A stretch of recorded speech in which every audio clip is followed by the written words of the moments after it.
Welcome to True Crime Marathons, your daily dose of crime stories to fall asleep to. Before we get started, drop a comment with what time it is for you and where you're watching from.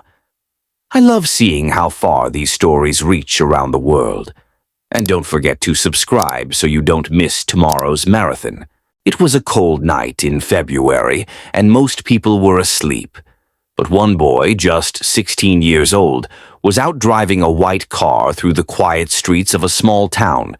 He wasn't supposed to be driving. He didn't have a real license yet, just a permit. And he didn't have permission to use the car either. It belonged to someone in his family. Earlier that night, the same car had already been in trouble. Police officers from another town had tried to stop it, but the driver had sped away. Now, in this new town, another officer saw the car and turned on his flashing lights. That's when the chase began again. The car zoomed down the road, going faster and faster. First 60 miles per hour, then 80, then 100. That's way too fast for a regular street. The officer followed, calling out directions and speeds over his radio. The car didn't stop at stop signs. It didn't slow down for corners. It even drove through a field, kicking up mud and grass. Other officers joined the chase. One tried to stop the car by laying down spike strips, special tools that pop tires if a car drives over them. But the boy somehow missed the spikes. Instead, 2 police cars hit them by accident. Their tires blew out and they had to stop chasing. One officer was frustrated. He had driven through a field, almost crashed, and now his car was damaged. "I hit spikes," he said. "My front tire blew out." The chase was over, for now. Later that morning, around 6:30 a.m., another officer called the owner of the car. They wanted to know who had been driving. By 11:30 a.m., the boy came home. That's when the officer showed up to talk to him.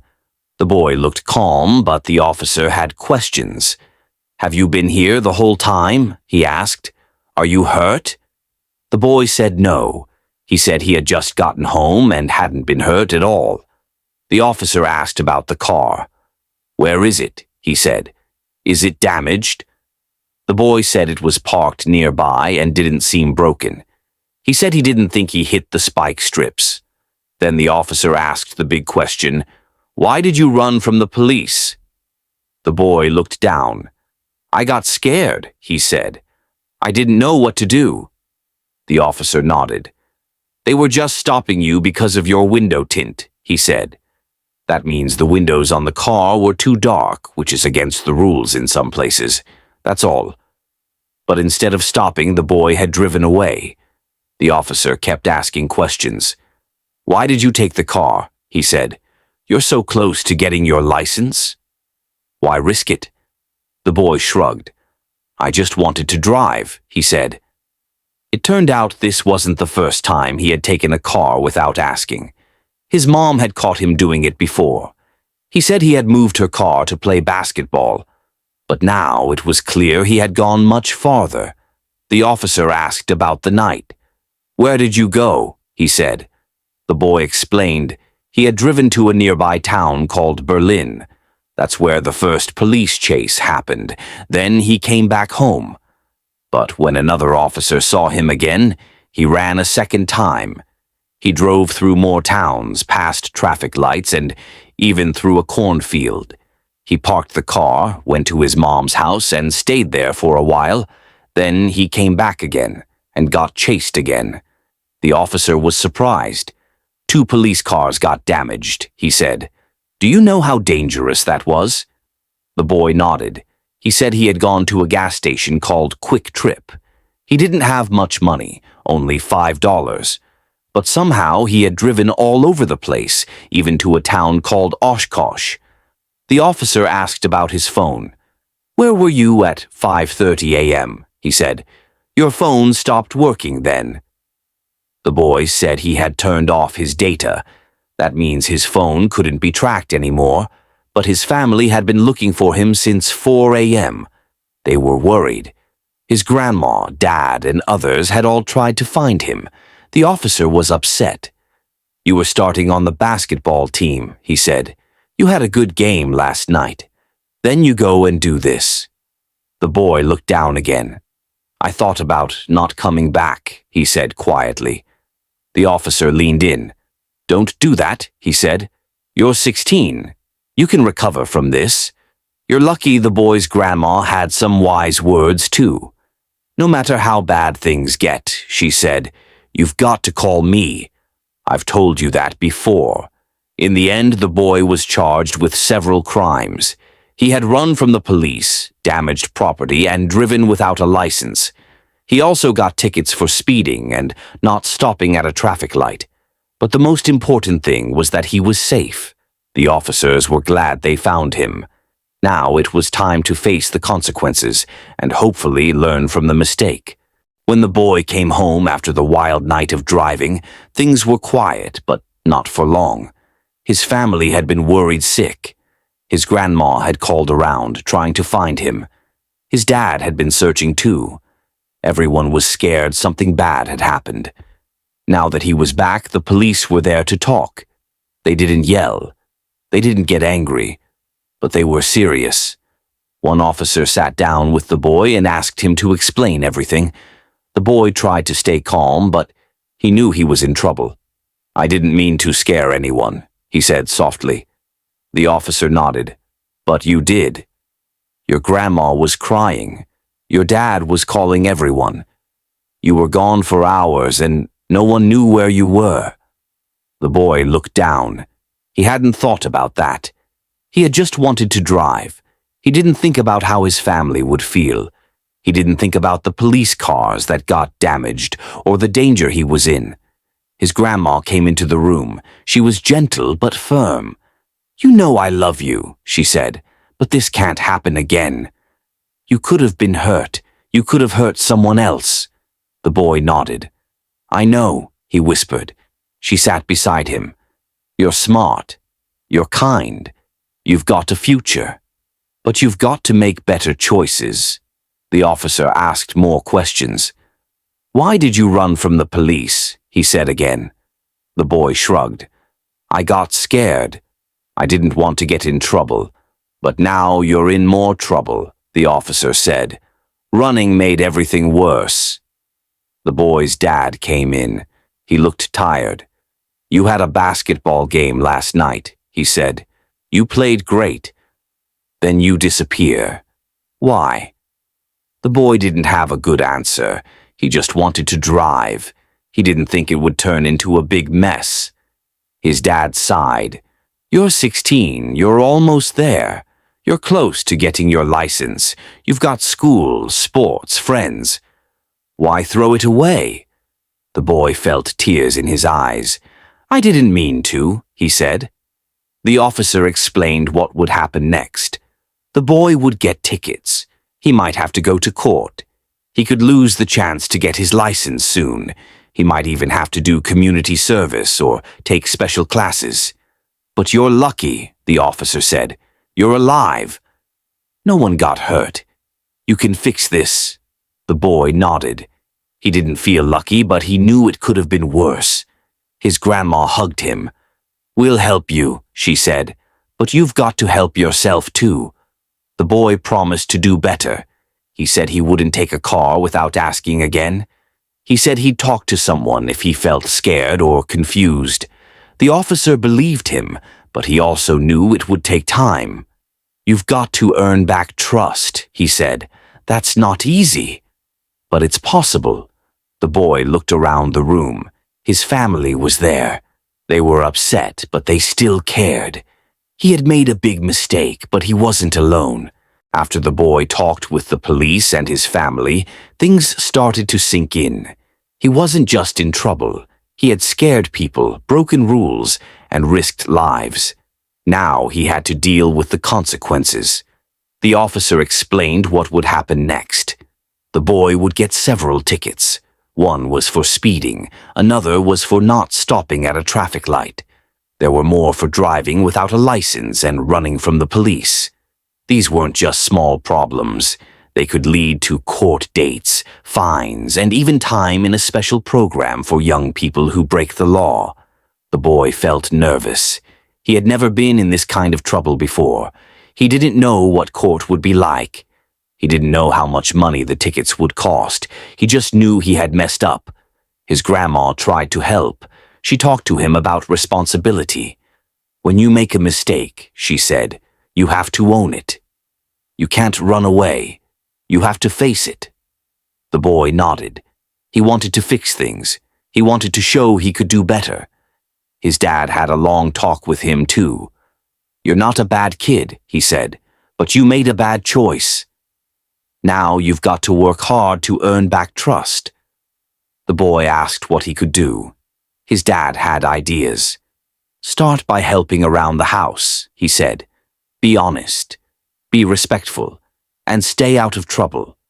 The boy agreed. He started doing chores without being asked. He helped his grandma with groceries. He cleaned up his room. He even apologized to the neighbors for the noise and worry he had caused. At school, things were harder. Some kids had heard about the chase. They asked questions. Some teased him. Others were curious. The boy didn't want to talk about it, but he knew he had to stay focused. His basketball coach pulled him aside. You've got talent, he said, but you've got to be smart off the court, too. If you want to play, you've got to show you're serious. The boy promised to work harder. He showed up early to practice. He listened more. He tried to be a leader, not just a player. Meanwhile, the police kept checking in. They wanted to make sure the boy was staying on track. They weren't trying to scare him. They wanted to help. One officer even offered to talk to him about driving rules and safety. The boy learned a lot. He learned how dangerous it is to drive too fast. He learned why police use spike strips and why they chase cars. He learned that running from problems only makes them worse. He also learned about trust. His family had trusted him before, but now he had to earn it back. That meant being honest, showing up, and doing the right thing, even when it was hard. One night, the boy sat with his grandma and talked about everything. I didn't think it would get this bad, he said. She nodded. Most people don't, she said. But you're learning. That's what matters. The boy smiled a little. He still felt guilty, but he also felt hopeful. He knew he had a long way to go, but he wasn't alone. The day of the court hearing arrived. The boy wore a clean shirt and tried to look respectful. He was nervous. He had never been to court before. His grandma came with him, holding his hand as they walked into the building. His dad was there too, standing tall but quiet. Inside, the courtroom was serious. A judge sat at the front and other people waited for their turn. The boy's name was called. He stood up and walked to the front with his family beside him. The judge looked at him kindly but firmly. You're here because of a dangerous decision, she said. You drove without a license. You ran from the police. You put yourself and others at risk. The boy nodded. I'm sorry, he said. The judge asked questions. Why did you take the car? Why didn't you stop? Do you understand how serious this is? The boy answered honestly. I was scared. I didn't think it would get this bad. I didn't want to hurt anyone. The judge listened. Then she spoke again. You're young. You made a mistake, but you're also lucky. No one was hurt. You have a chance to make things right. She gave him a list of things to do. He had to pay fines. He had to take a driving safety class. He had to do community service, helping out in the town, cleaning parks, or working with local groups. And he had to stay out of trouble. If you do all of this, the judge said, you'll have a clean record. But if you mess up again, the consequences will be much worse. The boy promised to follow the rules. His grandma squeezed his hand. His dad nodded. They were proud of him for being honest. After court, the boy started his community service. He picked up trash in the park. He helped paint fences. He worked with a group that helped younger kids learn about safety. At first, he felt embarrassed, but then he started to feel proud. He was doing something good. One day, a little boy asked him, "Why are you helping here?" The teen smiled. "Because I made a mistake," he said, "and now I'm trying to fix it." The little boy nodded. "That's cool," he said. The teen kept going.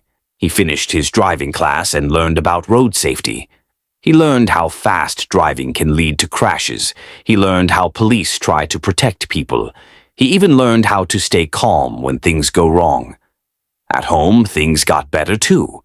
His grandma trusted him more. His dad let him help with the car, but only with permission. He started talking more, sharing his feelings instead of hiding them. At school, he worked hard. His grades improved. His coach noticed. "You're showing real leadership," he said. "Keep it up." The boy smiled. He felt stronger. He felt wiser. He knew he couldn't undo what happened, but he could build something better from it. Weeks passed, and the boy kept working hard. He finished his community service, completed the driving safety class, and stayed out of trouble. But even though the court requirements were done, he knew the real work wasn't over. He still had to earn back trust from his family, his school, and himself. At home, things were slowly getting better. His grandma smiled more. His dad let him help with small tasks, like checking the oil in the car or cleaning out the garage. But they were still careful. They didn't forget what had happened. Trust wasn't something you got back overnight. One evening, his grandma sat down with him. "You've come a long way," she said, "but you've got to keep going. Every day is a chance to show who you really are." The boy nodded. He was starting to understand that trust wasn't just about saying sorry. It was about showing up, doing the right thing, and being consistent. At school, he kept his grades up. He stayed focused in class and helped other students when they struggled. His teachers noticed. One of them pulled him aside and said, "You've changed. You're more focused. Keep it up." Basketball was going well too. His coach gave him more responsibility. He wasn't just a player now. He was helping lead warm-ups, encouraging teammates, and setting a good example. After practice, he stayed late to clean up the gym or help carry equipment. One day, the coach asked him to speak to the younger players.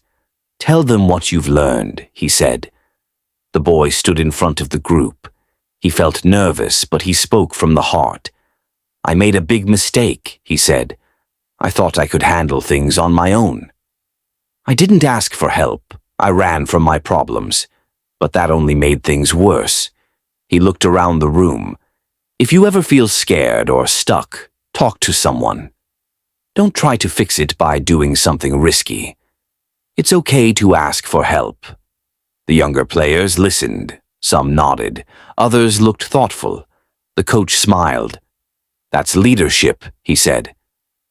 At home, the boy started talking more openly. He told his grandma when he felt stressed. He asked his dad for advice.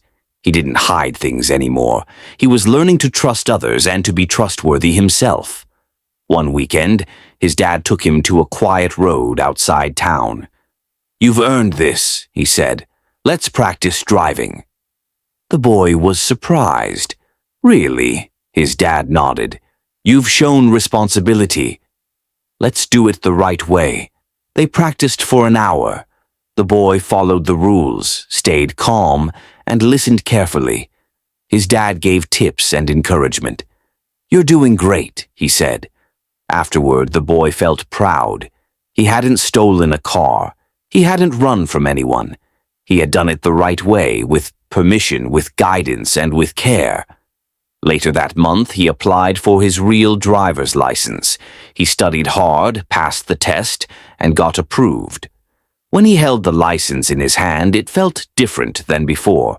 It wasn't just a card, it was a symbol of growth, of learning, and of second chances. Now that the boy had earned his license and rebuilt trust with his family, he started thinking about how to use his experience to help others. He didn't want to forget what happened, but he didn't want anyone else to go through it either. One day, his school counselor asked him to speak at an assembly. We're talking about choices and consequences, she said. Would you be willing to share your story? The boy hesitated. He wasn't sure he wanted everyone to know. But then he thought about the younger kids, the ones who might be tempted to take risks like he did. He agreed. On the day of the assembly, he stood in front of the whole school. His heart beat fast, but he took a deep breath and began. I made a mistake, he said. I took a car without permission. I ran from the police. I scared my family. I damaged property. I could have been hurt. Or worse. The room was quiet. Everyone listened. I thought I was just driving around, he continued, but I wasn't thinking about the danger. I wasn't thinking about how it would affect other people. He talked about the court, the community service, and the long road to earning back trust. He talked about how hard it was to face his family and how much he had learned. I'm not proud of what I did, he said, but I'm proud of how I've changed. I've learned that being honest, asking for help, and doing things the right way matters. After the assembly, students came up to him. Some thanked him. Others asked questions. A few said they had been thinking about doing something risky, but now they weren't so sure. The boy felt something new. Purpose. His story wasn't just about a mistake. It was about growth, learning, and helping others. He started volunteering with a local youth group. He helped younger kids learn about safety, responsibility, and making good choices. He didn't lecture. He listened. He shared his experience when it felt right. He encouraged others to speak up when they felt scared or confused. One afternoon, a boy from the group pulled him aside. I was thinking about sneaking out, he said. But then I remembered your story. I talked to my mom instead. The teen smiled. That's brave, he said. Talking is always better than running. At home, his grandma watched him grow. You've turned a hard moment into something good, she said. That's not easy. His dad agreed. You're showing real strength, he said. Not just on the court, but in life. The boy kept moving forward. He stayed focused in school, helped at home, and kept volunteering. He didn't forget the chase, the court, or the fear, but he used it to build something better. With the past behind him and new habits in place, the boy began to think about what came next. He had learned a lot about responsibility, trust, and how one decision can change everything. Now he wanted to use those lessons to shape his future. One afternoon, he sat with his grandma at the kitchen table. I've been thinking, he said. I want to do something that helps people. Maybe work with kids, or maybe something with cars. Just the right way this time. His grandma smiled. You've got a good heart, she said, and you've got choices. That's the gift of learning from your mistakes. You get to decide what kind of person you want to be. At school, he started exploring different paths. He talked to his counselor about careers. He looked into programs that taught auto repair, safety education, and even youth mentoring. He wasn't sure yet, but he felt excited. For the first time in a while, he was dreaming forward, not just looking back. He also kept helping others. He volunteered at the youth center on weekends, sharing his story with kids who were struggling. He didn't try to scare them. He just told the truth. I messed up, he'd say, but I learned. And you can learn too, before things get out of control. Some kids listened, others asked questions. A few came back week after week just to talk. The boy realized that his story mattered, not because it was dramatic, but because it was real. One day, his basketball coach pulled him aside. You've grown a lot, he said. You're not just a player anymore. You're a role model. The boy felt proud. He had come a long way, from running through fields in a stolen car to standing in front of younger kids, helping them make better choices. At home, things were peaceful. He and his dad worked on small car projects together. His grandma trusted him to run errands. He kept his license safe and followed every rule. No speeding, No shortcuts, no secrets. He even started writing down his thoughts, little notes about what he'd learned, what he hoped for, and what he wanted to remember. One note said, "Mistakes don't define you. What you do next does." That became his motto. Whenever he felt unsure, he read it again. The boy had come a long way, from the night he ran from the police to the day he stood in front of his school and shared his story. Every step had taught him something. He had learned about responsibility, trust, and the power of second chances. But now, something new was growing inside him, a sense of possibility, a feeling that maybe, just maybe, he could build a future that was bigger than the mistake he'd made. It started with small thoughts. What kind of job would he want? What kind of person did he want to be? Could he go to college? Could he help others in a bigger way? He didn't have all the answers, but he had ideas. He liked working with his hands, fixing things. He liked talking to younger kids, helping them understand tough stuff in simple ways. He liked being part of a team, on the court, in the community, even at home. One afternoon, he sat with his school counselor. "I'm not sure what I want to do," he said, "but I know I want to do something that matters." The counselor smiled. "That's a great place to start," she said. "Let's look at your strengths." They made a list together. Good listener, patient, calm under pressure, strong communicator, hands-on learner, leader on the basketball team, volunteer at the youth center. "You've got a lot going for you," she said. "Have you thought about youth work?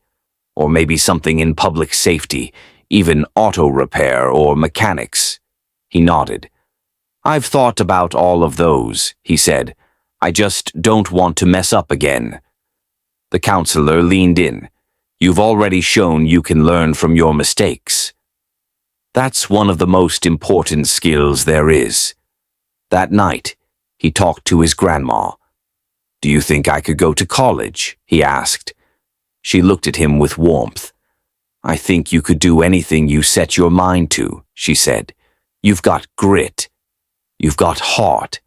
And you've got a story that can help others." He smiled. "I want to make you proud." "You already do," she said. Over the next few weeks, he started exploring options. He visited a local technical school and talked to students in the auto repair program. He shadowed a youth worker at the center and asked questions about what the job was like.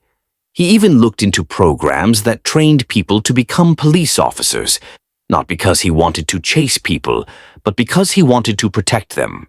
"I used to be afraid of police," he told one officer during a ride-along. "Now I want to understand what they do." The officer nodded.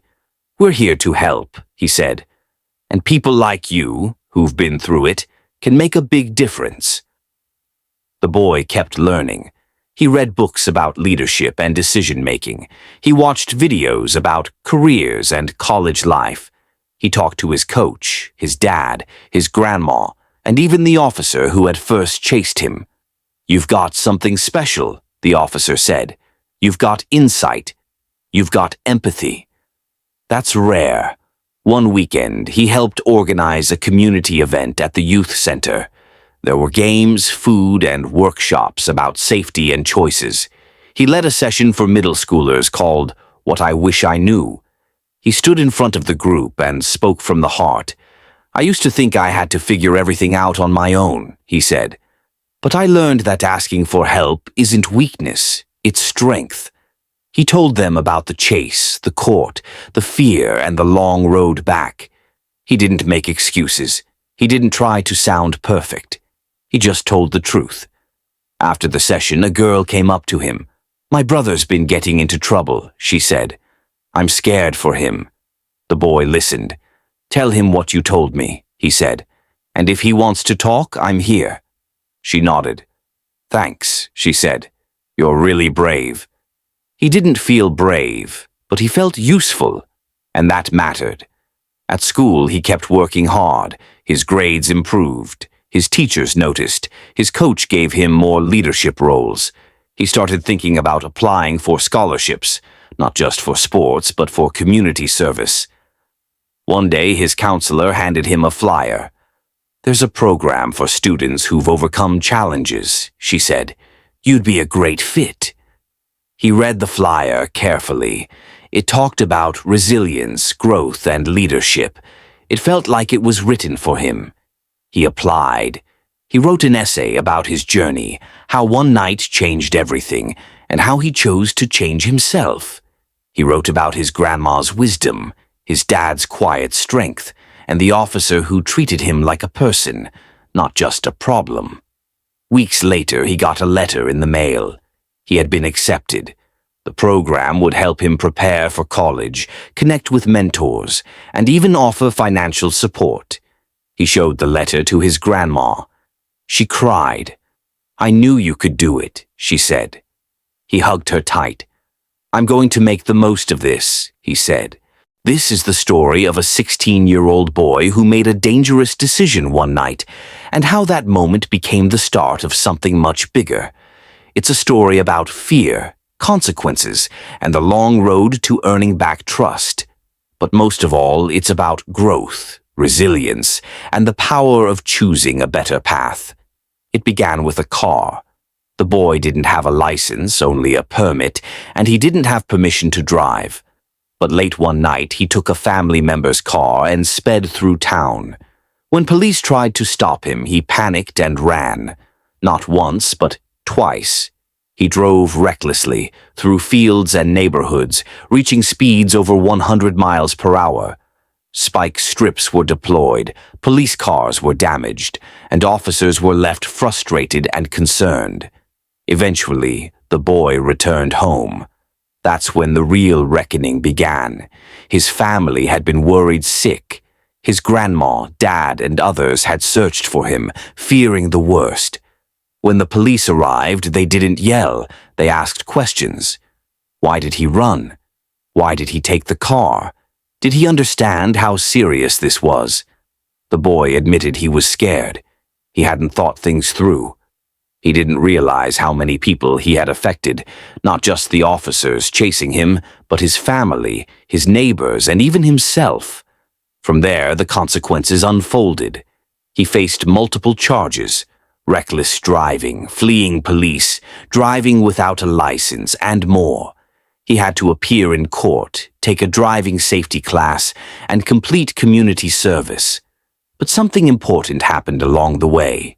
He started to change. With support from his grandma, his dad, and even the police officer who had chased him, the boy began to reflect. He didn't just go through the motions. He took responsibility. He helped around the house, stayed focused at school, and became a leader on his basketball team. He volunteered at a youth center, sharing his story with younger kids who were facing their own challenges. He learned that trust isn't given, it's earned. That mistakes don't define you, but what you do next does. He discovered that asking for help is a sign of strength, not weakness, and he realized that his story could help others avoid the same path. As time passed, the boy began to dream forward. He explored careers in youth work, public safety, and auto repair. He applied to a program for students who had overcome adversity and was accepted. He started planning for college, writing essays about his journey and the lessons he'd learned. He didn't forget the night of the chase. He didn't pretend it hadn't happened, but he used it as a turning point, a moment that taught him who he wanted to be. He kept a note in his room, one he had written early in his journey. Mistakes don't define you. What you do next does later, he added. The future isn't something you wait for, it's something you build. This story is about more than one boy. It's about every young person who feels scared, stuck, or unsure. It's about the power of second chances, the importance of support, and the courage it takes to grow.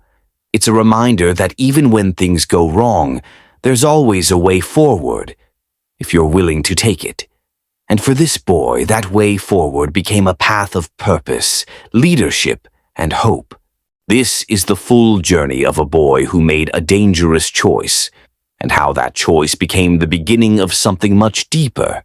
It's not just a story about a police chase. It's a story about fear, growth, family, and the long, winding road toward becoming someone you're proud of. It began on a cold February night. The boy was just 16, still learning about the world and his place in it. He didn't have a driver's license, only a permit. He didn't have permission to take the car.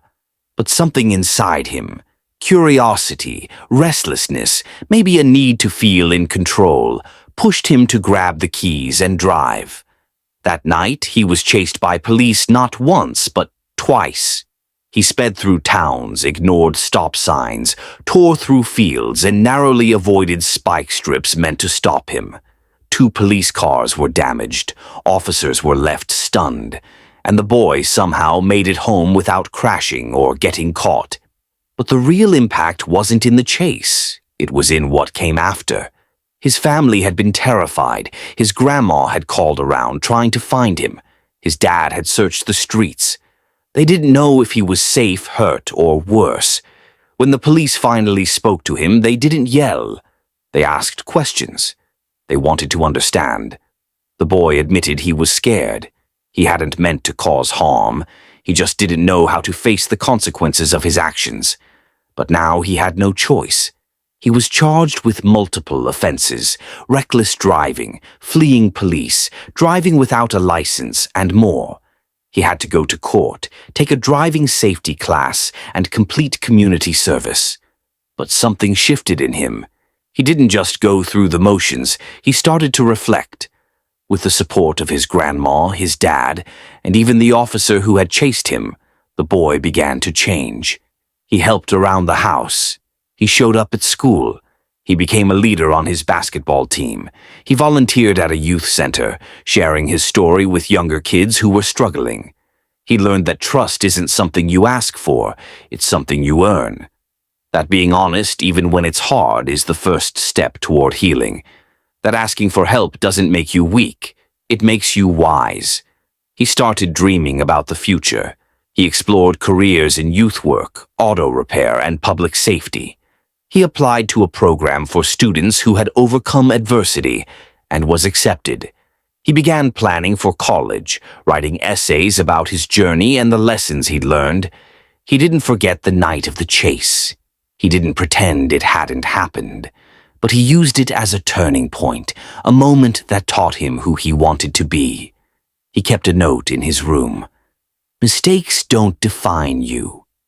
What you do next does later," he added. "The future isn't something you wait for. It's something you build." He faced peer pressure and tough days, but he stayed true to himself. He turned down risky invitations. He asked for help when he needed it. He kept volunteering, mentoring, and leading. He became someone others looked up to, not because he was perfect, but because he was real. He had fallen, but he had gotten back up, and every step forward was a reminder that growth is possible, even after the worst mistakes. This story is about one boy, but it's also about every young person who feels lost, scared, or unsure. It's about the power of second chances, the importance of support, and the courage it takes to change. It shows that even when the road is rough, even when you've made a mistake that feels too big to fix, there's always a way forward. And sometimes, the hardest roads lead to the strongest hearts.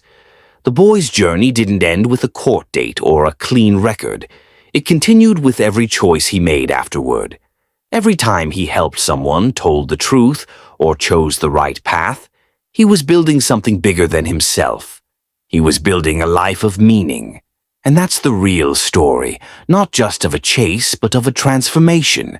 From fear to wisdom, from recklessness to responsibility, from a single mistake to a future filled with purpose. It was a regular morning on January 27th, 2025. A police officer named Officer Pear was watching cars near a busy intersection. He noticed a car driving through a parking lot to skip waiting at a red light. That's not allowed, so he turned on his lights and pulled the car over. Inside the car was a woman. She seemed surprised and said, "Good morning."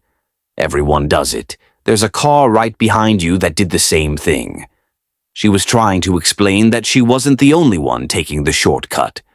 Officer Pear replied calmly, "I've been sitting here the whole time watching traffic."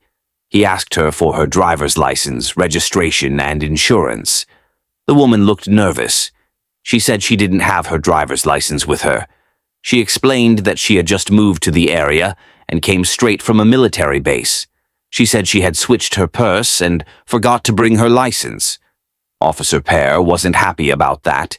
He told her, "Not having a license makes me think you don't have a valid one."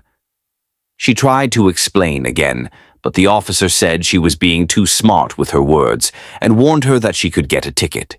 The woman didn't mean to be rude. She just wanted to explain her situation. But things were getting tense. Officer Pear told her she was going to get 2 tickets, one for cutting through the parking lot and one for not having her license. Then he asked her to turn off the car and step outside. She was confused and asked why. The officer said he needed to talk to her and read her rights. She didn't understand why she had to get out just because she didn't have her license. The officer repeated his request. "Step out of the vehicle," he said firmly. She asked again, "Are you arresting me?" But the officer didn't answer directly. He just kept telling her to get out. The woman started to panic. She was scared and didn't want to leave the car. She cried and asked for help. She begged the officer not to touch her. Another officer arrived to help. They warned her that if she didn't get out, they would have to pull her out. She said the officer had already forced the door open and was trying to drag her out. Eventually, they pulled her from the car. She was crying and upset. The officer said she was resisting and that she would be taken to jail. They checked her information and found out she didn't have a valid driver's license. She had a military ID, but that wasn't enough to drive. Her license from Texas had expired in 2022, and she hadn't renewed it. The officers talked about how she had lived in different states, Virginia, Hawaii, and now Florida, but none of those places showed a current license for her. Her husband arrived on a motorcycle. He tried to explain that military families have special rules and that her license should still be valid, but the officers said it was too late. Her license had been expired for too long, and she hadn't followed the rules for renewing it.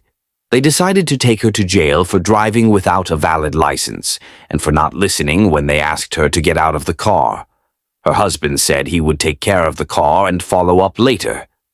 The officers finished their report and prepared to leave. This was just the beginning of a tough day for the woman. She didn't mean to break the rules, but things got out of control quickly. In the next part, we'll learn more about what happened after she was taken to jail and how her family tried to help her. After the woman was taken out of her car, the officers brought her to the police station. She was still upset and confused. She didn't understand why everything had happened so fast. She kept thinking, "I just forgot my license. I didn't mean to break the law." At the station, the officers talked about what had happened. One officer said, "She gave me a hard time from the beginning. She handed me a military ID instead of a driver's license." Another officer added, "She said she always uses that ID, but it's not valid for driving." They checked her name in the system and found out that her Texas driver's license had expired in 2022.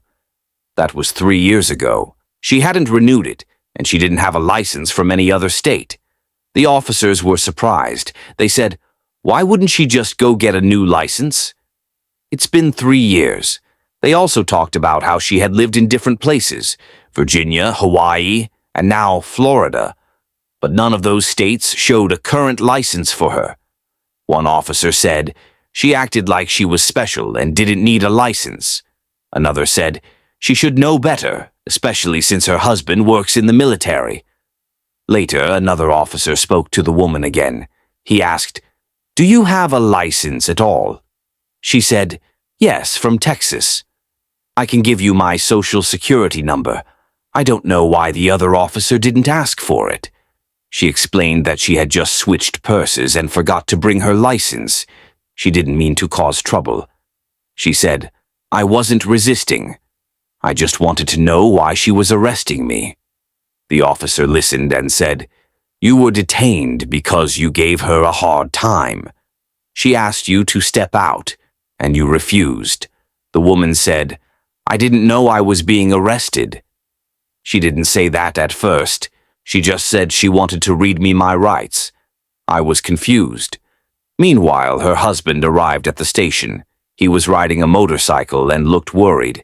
He asked the officers, "Why was she pulled over?" They explained that she had cut through a parking lot to avoid a red light and didn't have a valid license. Her husband said, "She does have a license. It's from Texas, and because she's a military spouse, it should still be valid." The officers disagreed. They said, "It's been expired for over 3 years. That's too long. Even military rules don't allow that." Her husband tried to show them a rule on his phone that said military members and their families could keep their licenses longer if they were stationed outside their home state. But the officers said, "That only works if she's deployed." She's not. They explained that even if someone is in the military, they still need a valid license to drive. "You can have a license from another state," one officer said, "but it has to be current." The husband said, "She didn't know it was expired. We just moved here. She's not trying to break the law." The officer said, "She refused to get out of the car, and that's resisting. That's why she's going to jail." The husband was frustrated but stayed calm. He said he would take care of the car and follow up later.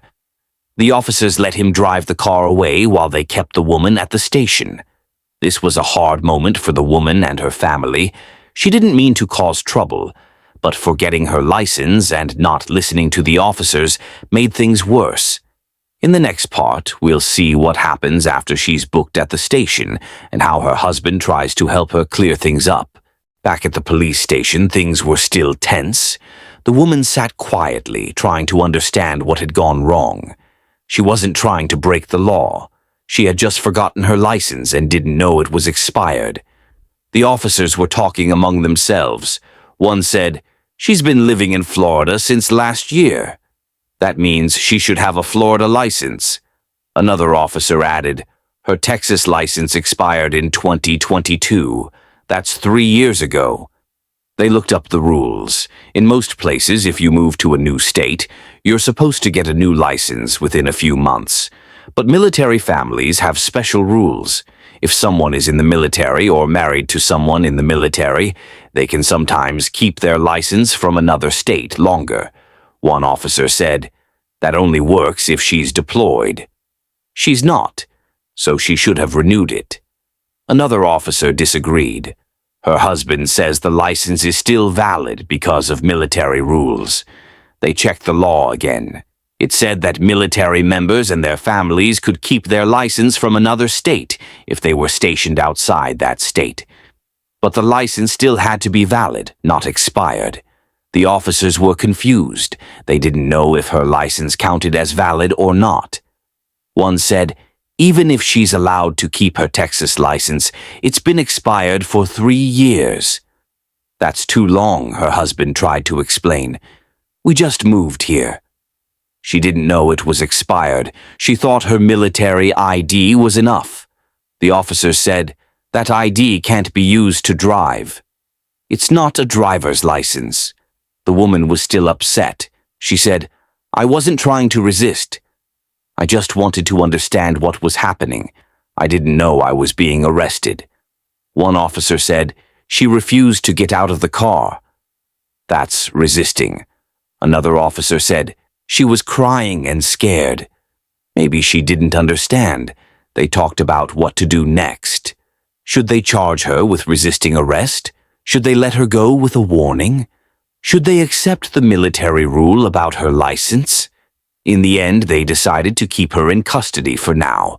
They wanted to double-check the rules and make sure they were doing the right thing. Her husband stayed calm. He said he would talk to someone about the military rules and try to clear things up. He took the car and promised to come back with more information. The woman sat quietly, hoping everything would be okay. She didn't mean to cause trouble. She just wanted to get home. In the next part, we'll see what happens when her husband tries to prove that her license is still valid, and whether the officers change their minds. While the woman waited at the police station, her husband was busy trying to help. He knew she hadn't meant to break the law.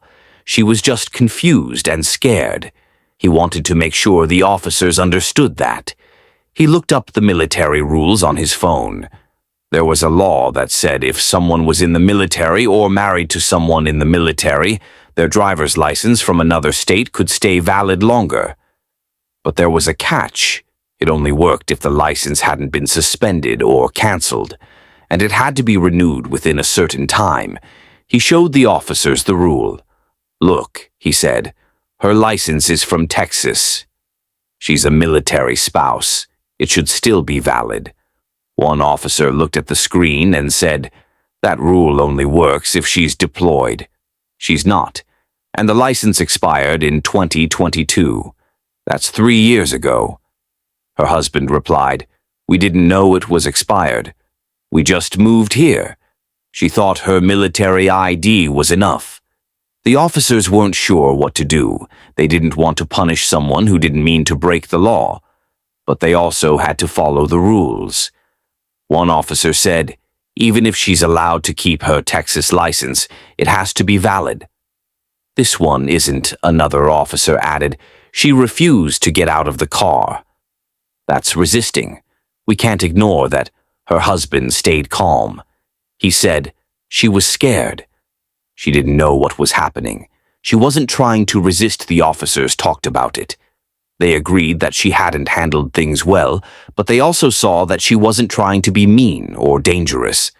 She was just confused. They decided to check with Texas to see if her license could still be renewed. If it could, maybe they could let her go with a warning.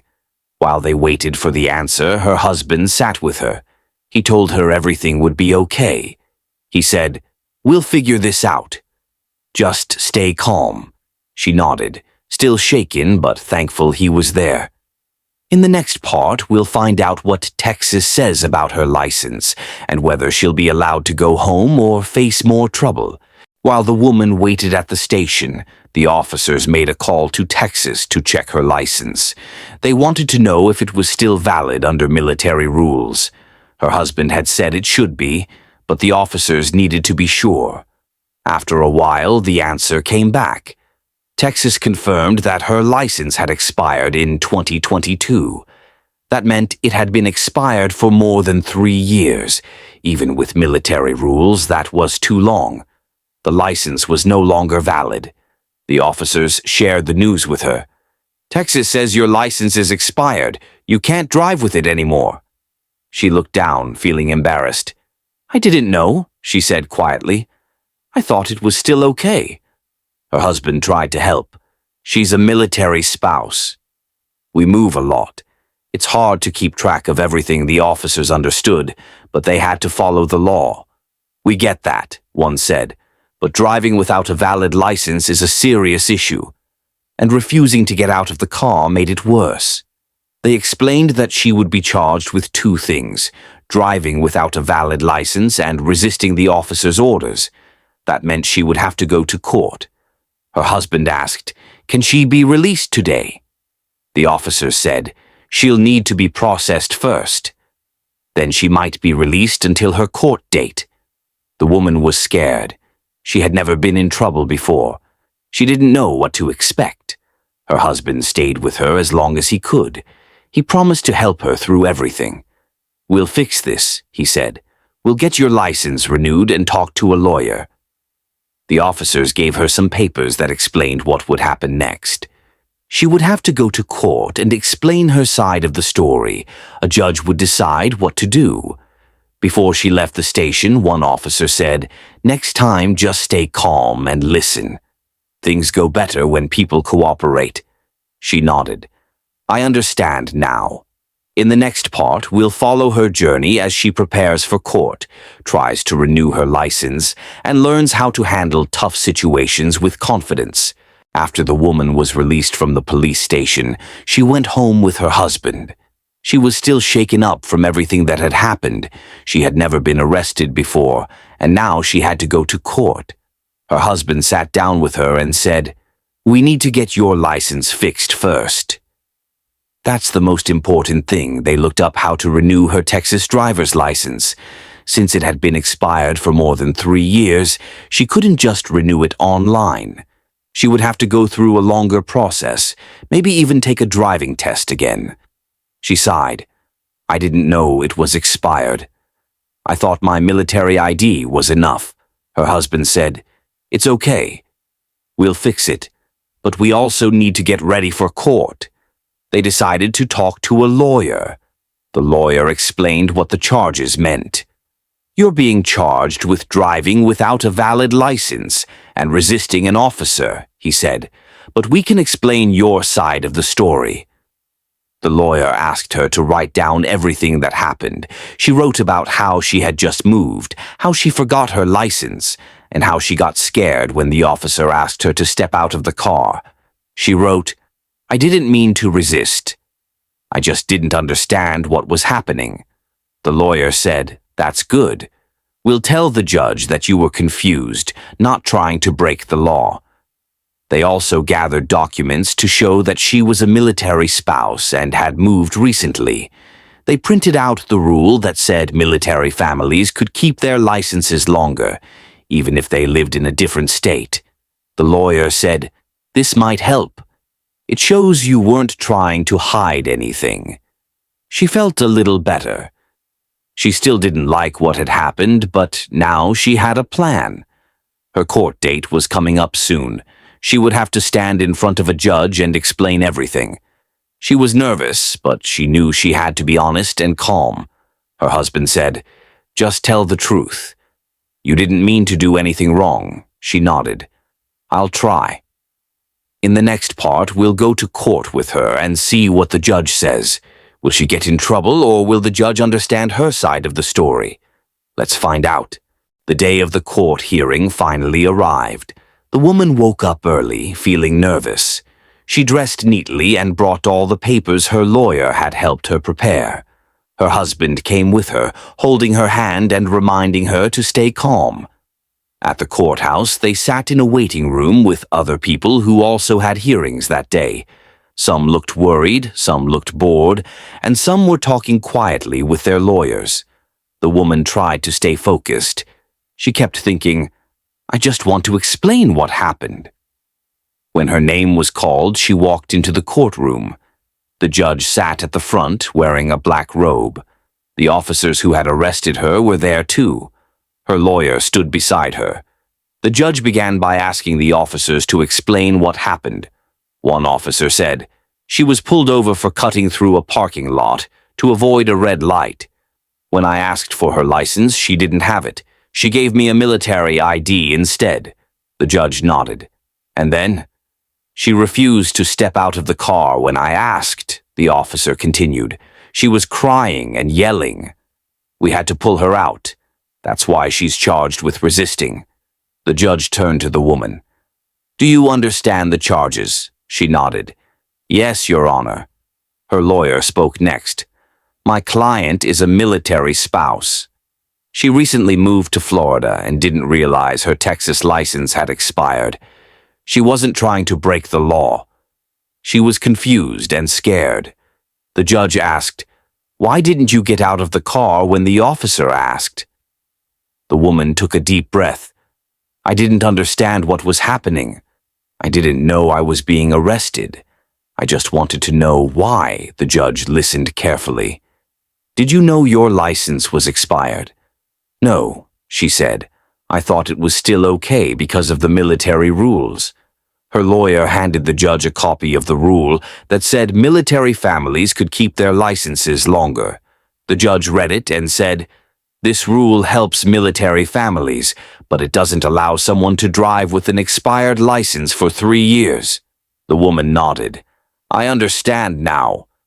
"I didn't mean to do anything wrong." The judge looked thoughtful. "You should have renewed your license, and you should have listened to the officer. but I can see you weren't trying to be dangerous." After a pause, the judge made a decision. "I'm going to drop the resisting charge. You were scared, not violent, but you will have to pay a fine for driving without a valid license, and you must get a new license before you drive again." The woman felt a wave of relief. She wouldn't go to jail. She had learned a big lesson.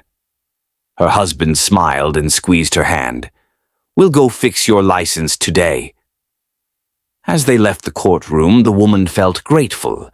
She had made a mistake, but she had faced it and taken responsibility. In the next part, we'll follow her as she works to get her new license and make sure she never ends up in trouble like that again. After everything she had been through, the woman wanted to make sure other people didn't make the same mistake.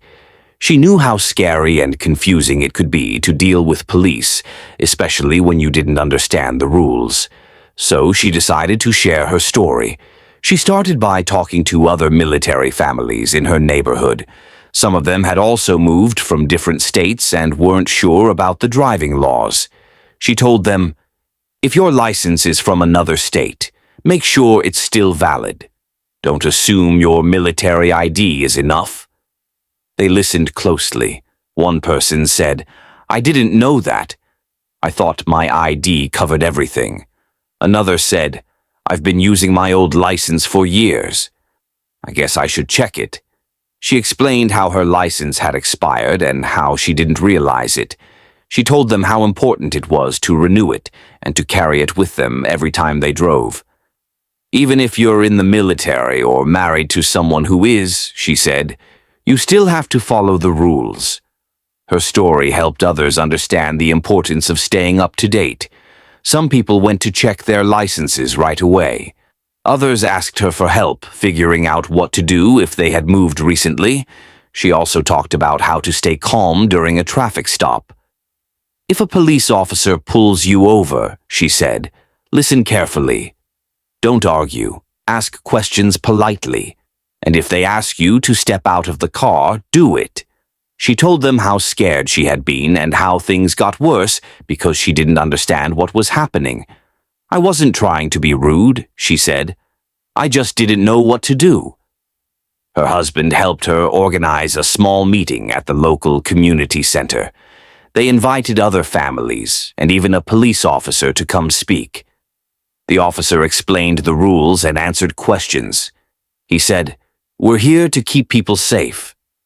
If you cooperate, things go smoothly." The woman felt proud. She had turned a bad experience into something good. She had helped others learn and stay safe. In the final part, we'll see how her life changed after this experience and how she became someone others could count on for advice and support. Months passed after the woman's court case. Life slowly returned to normal. She had her new driver's license, and she was careful to keep it with her every time she drove. She had learned a lot from the experience, about the law, about staying calm, and about how important it is to be prepared. She also became someone others looked up to. Her story had helped many military families understand the rules better. People started coming to her for advice. "What should I do if I move to a new state?" they'd ask. "How do I know if my license is still good?" She always answered kindly, "Check the rules in your new state. Don't wait. And if you're not sure, ask someone." She even started helping at the community center, giving short talks about driving laws and how to handle traffic stops. She told kids and adults alike, "If a police officer pulls you over, stay calm. Listen. Ask questions politely, and always carry your license." Her husband was proud of her. "You turned something scary into something helpful," he said. "That's amazing." One day a young woman came up to her after a meeting. "I was so scared when I got pulled over last week," she said, "but I remembered what you said. I stayed calm, and everything went fine." The woman smiled. "That's all you can do. Stay calm, be honest, and follow the rules." She had come a long way from being pulled out of her car in tears to standing in front of a room full of people, helping them feel stronger and smarter. Her story wasn't just about a mistake. It was about learning, growing, and helping others. And now, every time she drove, she felt confident. She knew the rules, she knew her rights, and she knew how to handle tough moments with courage. It was a new beginning, and one she had earned. After everything she had gone through, the traffic stop, the court case, and renewing her license, the woman felt stronger. She had faced a tough situation and learned from it. Now she wanted to make sure she never ended up in that kind of trouble again. She and her husband made a checklist for every time they moved to a new state. It included things like check the expiration date on your driver's license, learn the driving laws in your new state, update your car registration and insurance, keep your license and ID in your purse or wallet. Know what to do if a police officer pulls you over. They shared the checklist with other military families. People found it helpful, especially those who moved often and didn't always know the rules in each new place. She also started volunteering at a local military support group. She helped new families settle in, answered questions, and reminded them to check their paperwork. "It's easy to forget things when you're busy moving," she said, "but it's important to stay safe and follow the rules." One day, a young couple came to her for help. They had just moved from another state and weren't sure if their licenses were still valid. She walked them through the steps and even went with them to the license office. "Thank you," they said. "We didn't know where to start." She smiled. "I've been there. You're not alone." Her experience had changed her. She was more confident, more careful, and more willing to help others. She knew that mistakes could happen, but what mattered most was how you handled them. She also felt more comfortable around police officers. She understood their job better and knew how to stay calm during a traffic stop. "They're just doing their job," she told others. "If you listen and cooperate, things go much smoother." Her husband was proud of her. "You turned a scary moment into something powerful," he said. "You're helping people every day." And she was. She had become a leader in her community, someone people trusted and looked up to. Her story wasn't just about a traffic stop. It was about learning, growing, and using her experience to make a difference. She had moved forward with confidence. And now, every time she got behind the wheel, she felt ready for whatever came next. After everything she had gone through, the traffic stop, the court case, and renewing her license, the woman felt stronger. She had faced a tough situation and learned as time went on. The woman's story continued to spread. People in her community respected her not just because she had gone through something difficult, but because she had used it to help others. She had become a voice for military families who often felt lost in a maze of rules and paperwork. One day, she was invited to speak at a local event for military spouses. The room was filled with people who had moved from different states, just like she had. Some were new to the area, others had been there for a while but still had questions. She stood at the front and shared her experience. "I didn't know my license was expired. I thought my military ID was enough. I was scared when the officer pulled me over, and I didn't know what to do." She explained how things had escalated, how she had ended up in court, and how she had learned to stay calm and ask questions politely. "I wasn't trying to be rude," she said. "I just didn't understand." People nodded. Some looked surprised, others looked relieved. One woman raised her hand and said, "I've been using my old license for years. I didn't know I had to renew it." Another said, "I always get nervous when I see police lights. I didn't know how important it was to stay calm." The woman smiled and said, "It's okay to be nervous. But if you listen, stay respectful, and ask questions the right way, things usually go better." She handed out copies of the checklist she and her husband had made. It included tips for moving, renewing licenses, and handling traffic stops. People thanked her and said they felt more confident now. After the event, a local reporter asked to interview her. She agreed. hoping her story could reach even more people. In the article, she said, "I made a mistake, but I learned from it. Now I want to help others avoid the same trouble." Her story was published in a local newspaper and shared online.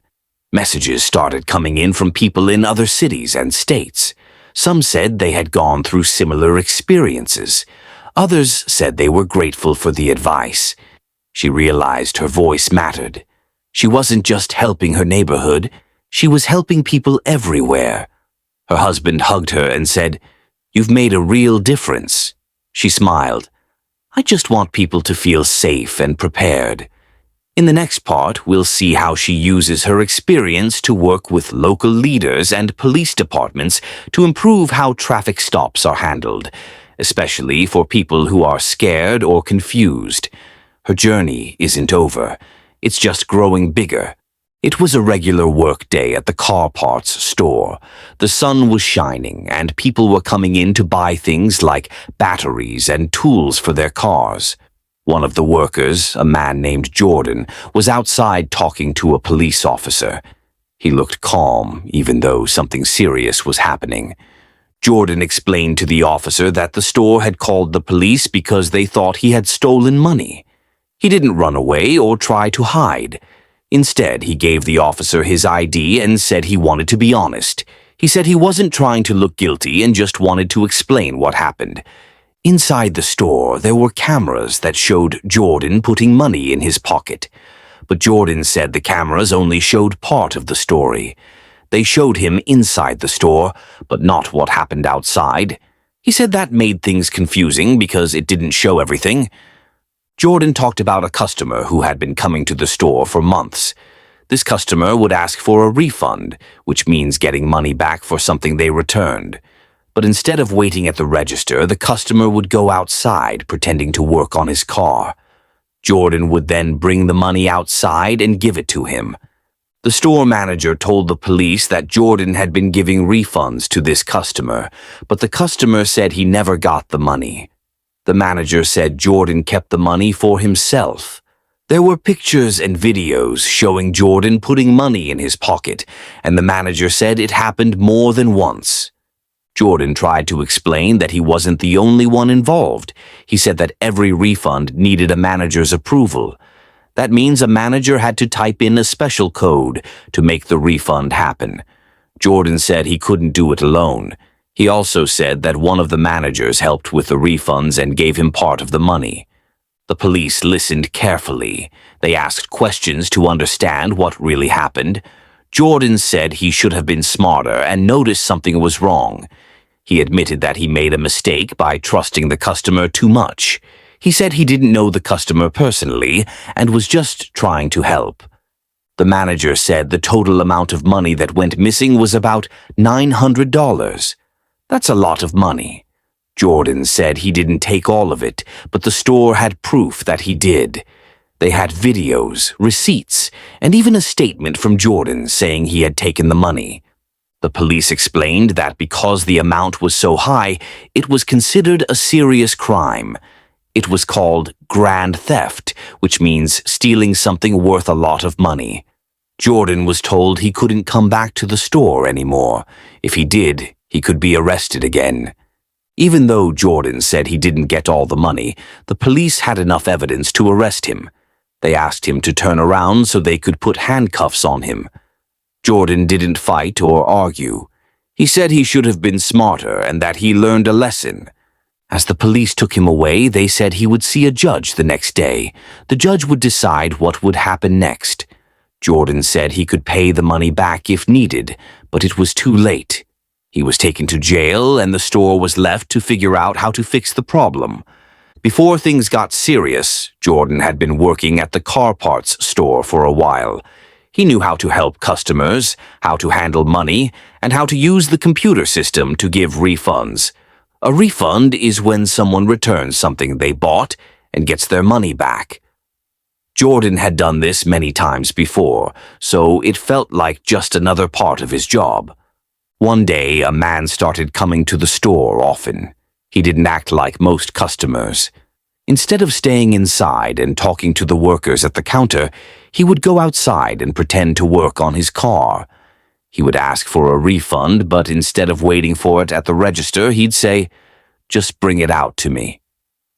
Jordan thought this was strange, but he didn't want to cause trouble. He wanted to be helpful, so he started bringing the money outside to the man. At first, it didn't seem like a big deal. Jordan thought he was just doing his job in a different way. But the store had rules. Refunds were supposed to be done at the register, with the customer standing there. That way, everything could be seen clearly on the cameras. When Jordan gave the money outside, the cameras couldn't see what was happening. That made things confusing later. The man kept coming back asking for more refunds. Jordan kept giving him money outside. After a while, the store managers noticed something wasn't right. They saw that money was missing and the records didn't match what was supposed to happen. They started watching the cameras more closely. One manager saw Jordan putting money in his pocket. That was a big problem. Even though Jordan said he was just holding it to give to the customer, the video didn't show him handing it over. It only showed him taking the money and walking away. The manager started asking questions. They looked at the receipts and the computer records. They saw that the same customer kept getting refunds, and Jordan was always the one helping him. They also noticed that the customer never came inside to get the money. That made them suspicious. Jordan said he wasn't doing anything wrong. He said the customer asked for the money outside, and he was just trying to help. But the managers didn't believe him. They said the customer claimed he never got the money. That meant someone had to be lying. The store decided to call the police. They wanted to figure out what really happened. They gave the police the videos, the receipts, and everything they had. They said Jordan had taken money more than once, and it added up to a lot. Jordan tried to explain that he wasn't the only one involved. He said a manager had to approve the refunds by typing in a special code. That meant someone else knew what was happening. He also said that one of the managers gave him part of the money, like they were sharing it. The police listened and asked more questions. They wanted to know who approved the refunds and why the customer kept coming back. Jordan said he didn't know the customer personally and was just doing what he thought was right. But the police said it didn't matter. The rules were broken and money was missing. Jordan started to realize that things were worse than he thought. He said he should have been smarter and more careful. He said he trusted the customer too much and didn't think about how it looked to others. He didn't mean to cause trouble, but now he was in it. The store had proof, and the police had enough to make a decision. Jordan was going to be arrested. He didn't fight or argue. He said he learned a lesson and would be more careful in the future. This was how the trouble started. A few small choices turned into a big problem. Jordan didn't mean to do anything wrong, but the way things looked made it hard to believe his story. Now he had to deal with what came next. After Jordan was taken away by the police, the store wasn't finished with the situation. The managers wanted to understand how this had gone on for so long, without anyone noticing. They started looking through all the records, every refund, every receipt, every video. They wanted to make sure they didn't miss anything. They found that the same customer had come in many times over several months. Each time he asked for a refund, and each time Jordan was the one who helped him. The customer never stayed at the counter. He always went outside and Jordan followed with the money. That pattern happened again and again. The managers also looked at the computer system. They saw that each refund needed a manager's approval. That meant someone had to type in a special code to make the refund happen. Jordan didn't have that code. So how did the refunds go through?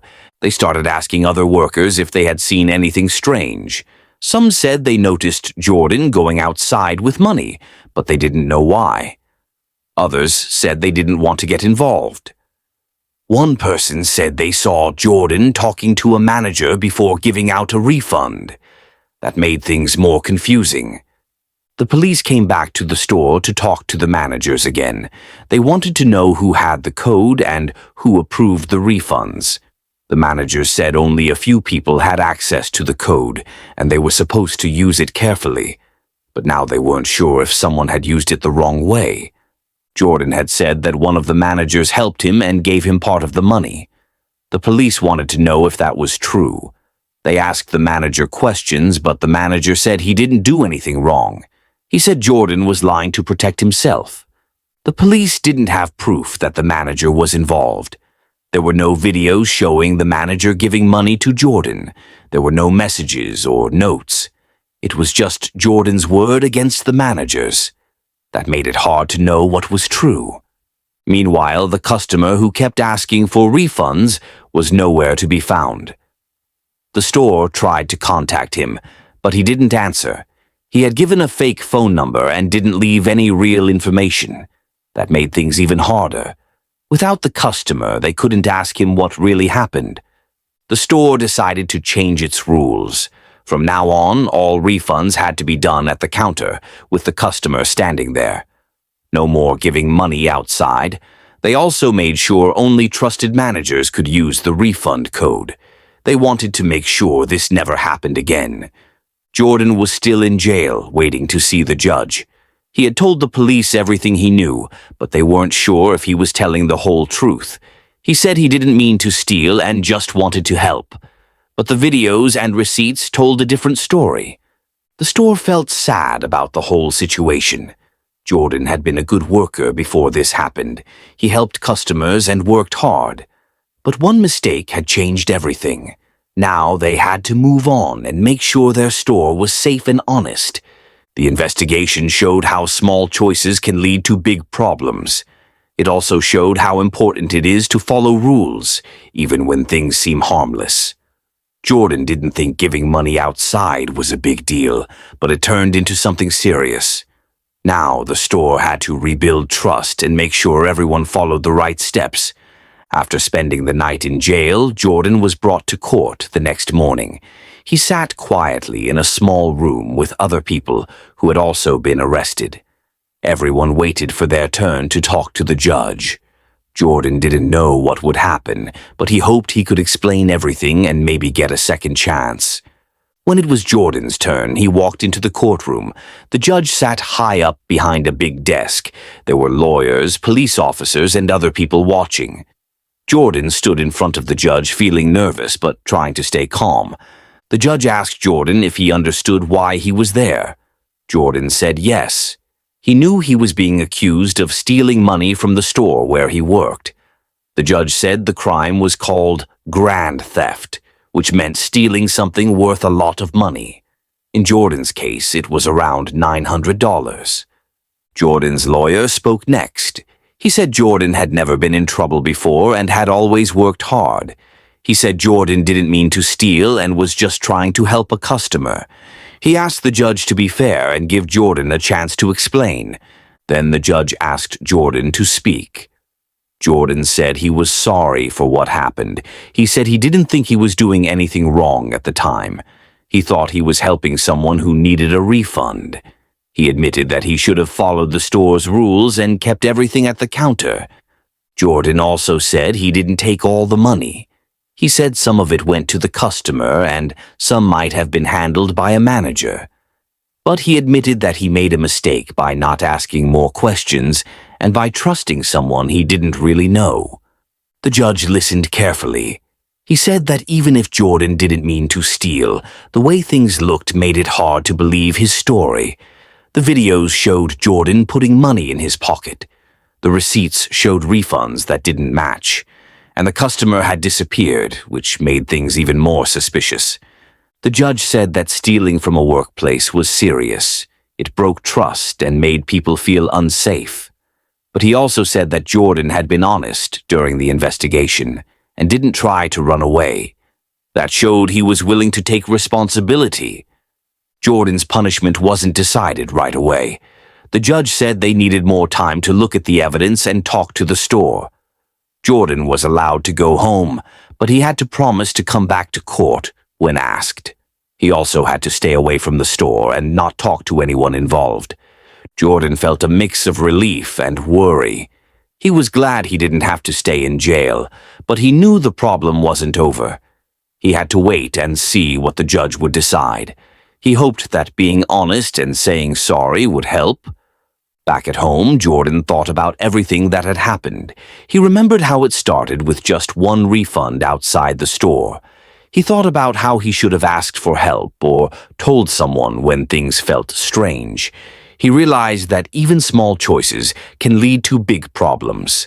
Jordan decided to learn from his mistake. He wanted to be better and make smarter choices. He knew that trust was important, and once it was broken, it was hard to fix. He hoped that someday people would see that he was trying to do the right thing. After going home from court, Jordan had a lot of time to think. He sat in his small apartment looking out the window, wondering how everything had gone so wrong. Just a few weeks ago, he was working hard, helping customers and feeling proud of his job. Now he was waiting to find out if he'd be punished for something he didn't fully understand at first. Jordan started writing down what had happened. He wanted to remember every detail, how the customer asked for money outside, how the refunds were approved, how the manager acted, and how he felt during each moment. Writing helped him see things more clearly. He realized that even though he didn't mean to steal, he had broken the rules. He thought about trust. The store had trusted him to handle money and help people. The managers trusted him to follow the rules. The customers trusted him to be honest. And now that trust was broken.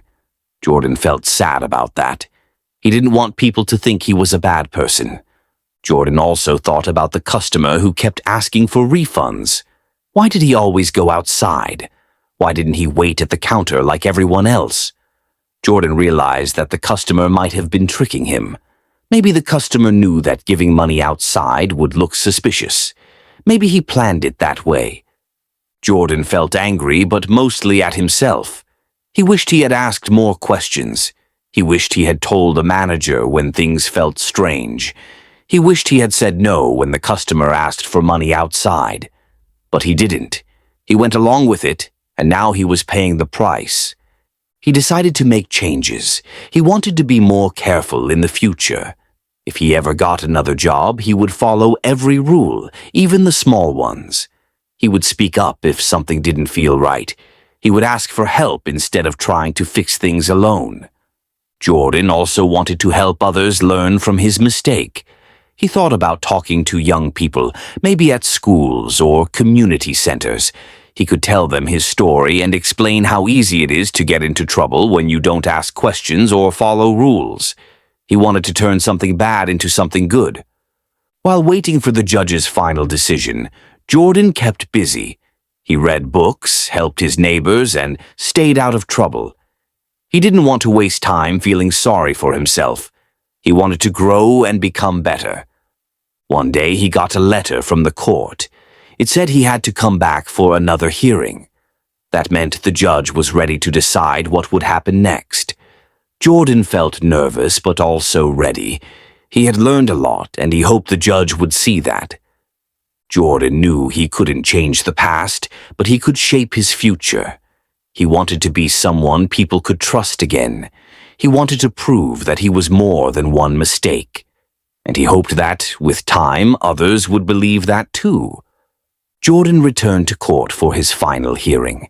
He wore clean clothes and stood tall, even though he felt nervous inside.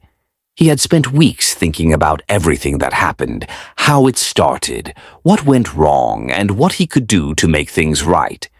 Now the judge would decide what kind of punishment he would get. The courtroom was quiet as the judge looked over the papers. There were videos, receipts, and Jordan's own statement. The judge also read letters from people who knew Jordan. Some were from neighbors, others from old co-workers. They said Jordan was kind, helpful, and had never caused trouble before. Jordan's lawyer spoke first. He said Jordan had learned a big lesson and was trying to change. He asked the judge not to send Jordan to jail again. Instead, he asked for something called probation. That meant Jordan could stay free but had to follow strict rules for a while. The judge listened carefully. He said the case was tricky.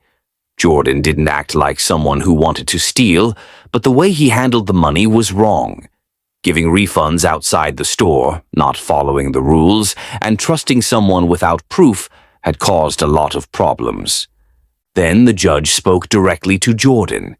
He said, "You made a mistake, but you didn't try to hide it. You told the truth and showed that you want to do better. That matters." Jordan nodded. He felt a mix of relief and sadness. He knew he had hurt the store's trust, and he couldn't take that back. But he was glad the judge saw that he was trying to fix things. The judge gave his decision. Jordan would not go back to jail, but he would be on probation for 1 year. That meant he had to meet with a probation officer regularly, stay out of trouble, and follow all the rules. If he broke any of them, he could be sent to jail again. Jordan also had to pay back the money. Even though he said he didn't take all of it, the court decided he was responsible. He would pay it back little by little, each month, until it was done. After the hearing, Jordan walked outside and took a deep breath. The sky was cloudy, but he felt lighter. He wasn't free from the problem, but he had a chance to move forward. He promised himself he would never make the same mistake again. He started looking for a new job. It wasn't easy. Some places didn't want to hire someone with a record. But Jordan kept trying. He told the truth in interviews and explained what he had learned. One day, a small shop gave him a chance. They said everyone deserves a second chance. Jordan worked hard, followed every rule, and earned trust again. He didn't forget what happened at the car parts store. It stayed with him, like a scar that reminded him to be careful, honest, and brave enough to speak up when something feels wrong. His story wasn't perfect, but it was real, and it showed that even when things go wrong, people can learn, grow, and find a way to make things right. Jordan's new job at the small shop was different from the car parts store. It was quieter with fewer customers, and the team was small. The owner, a kind older man named Mr. Lewis, had heard Jordan's story and decided to give him a chance. "Everyone messes up," Mr. Lewis said. "What matters is what you do after." Jordan worked hard every day. He arrived early, cleaned the counters, helped customers with a smile, and made sure every sale was done by the book. He didn't touch the refund system unless someone else was watching. He wanted to prove that he could be trusted again. At first, some of the other workers were unsure about him. They had heard rumors and didn't know if he was honest. But Jordan didn't let that stop him. He kept doing his job well, and slowly, people started to see that he was serious about changing. One day, a customer came in and asked for a refund. Jordan felt nervous. The customer had a receipt and a broken item, but Jordan didn't want to make any mistakes. He called Mr. Lewis over and explained everything. Together, they handled the refund properly, with the customer standing at the counter and the camera recording. After the customer left, Mr. Lewis smiled and said, "That's how it's done." "You're doing great," Jordan felt proud. It was a small moment, but it meant a lot. He was rebuilding trust, one step at a time. Outside of work, Jordan kept meeting with his probation officer. They talked about his progress, his goals, and how he was feeling. Jordan said he wanted to help others avoid the same mistake. His officer said that was a good idea and suggested he speak at a youth center. Jordan agreed. A few weeks later, he stood in front of a group of teenagers. He told them his story, how he tried to help someone, didn't follow the rules, and ended up in trouble. He explained how important it is to ask questions, speak up, and never ignore warning signs. The teens listened quietly. Some asked questions. One boy said, "I thought only bad people got arrested." Jordan shook his head. Sometimes good people make bad choices. What matters is learning from them. After the talk, a few teens came up to thank him. Jordan felt hopeful. Maybe his story could help someone else stay out of trouble. Maybe his mistake could turn into something useful. At home, Jordan kept writing in his notebook. He wrote about trust, honesty, and the power of second chances. He didn't know what the future would hold, but he knew he was on the right path. He had faced the consequences, learned from them, and was working to become someone others could rely on. He still thought about the car parts store sometimes. He wondered if the managers ever forgave him, or if the customer who tricked him ever felt guilty. But he didn't let those thoughts take over. He focused on what he could control, his actions, his choices, and his future. Jordan's journey wasn't easy, but it was real. He had fallen, gotten back up, and kept walking. And with each step, he was proving that change is possible, even after a mistake. Months passed, and Jordan's life slowly began to feel normal again. He had finished his probation without any problems. He had paid back the money little by little until the debt was gone. He had kept his promise to stay honest, follow the rules, and rebuild trust. Now he was ready to move forward. At the shop, Mr. Lewis gave Jordan more responsibility. He let him train new workers, handle inventory, and even help with planning events. Jordan felt proud. He wasn't just fixing mistakes anymore. He was building something good. One day, Mr. Lewis asked Jordan to speak at a local business meeting. The topic was how to protect your store from mistakes. Jordan stood in front of a room full of shop owners and managers. He told them his story. Not to scare them, but to help them understand how easy it is for things to go wrong when rules aren't clear or when people are afraid to speak up. He explained how important it is to train workers properly, to make sure cameras cover all areas, and to encourage honesty. He said, "If someone feels unsure, they should feel safe asking for help. That's how you protect your business and your people." After the meeting, several people came up to thank him. One manager said, "I never thought about how small things could lead to big problems. Your story helped me see that Jordan smiled. He was turning his past into something useful." Outside of work, Jordan started volunteering at a youth center. He helped teens learn job skills, like how to talk to customers, how to handle money, and how to follow workplace rules. He didn't hide his past. Instead, he used it to teach. "I made a mistake," he told them, "but I learned from it. You can too." The teens respected him. He didn't talk down to them or act perfect. He was real, and that made his lessons stick. One boy said, "You're the first adult who told me the truth about messing up." Jordan nodded. "It's not about being perfect. It's about being honest and trying again." Jordan also kept writing. His notebook was full of thoughts, lessons, and ideas. He started turning his notes into a guide for young workers, something simple, clear, and full of real-life advice. He hoped to share it with schools or job programs someday. He still remembered the car parts store. He didn't hate it or feel bitter. He saw it as the place where he learned one of life's hardest lessons. He had trusted the wrong person, broken the rules, and faced the consequences. But he had also grown, changed, and found a new path. Jordan's story wasn't about being perfect. It was about falling, getting up, and choosing to do better. He knew that mistakes don't have to define a person forever. What matters is what you do next. And Jordan had chosen to build a new beginning. Owen was having a hard time. He didn't have a home, and he was trying to stay away from drugs. He had been clean for over a year, but lately things were getting tough again. He felt sad and ashamed, and he didn't know what to do. One day, John went to Walmart. He picked up some things, paint and tools, and put them in his backpack. He said he was trying to help someone fix their car and maybe earn a little money. But instead of paying for the items, he tried to leave the store without scanning them. The store had cameras, and the workers saw what happened. They called the police. When the officers arrived, they watched John and waited for him to walk toward the exit. As soon as he did, they stopped him. "Put your hands behind your back," one officer said. "I didn't do anything," John replied. "Take off your backpack," the officer said. "I'm not stealing," John insisted.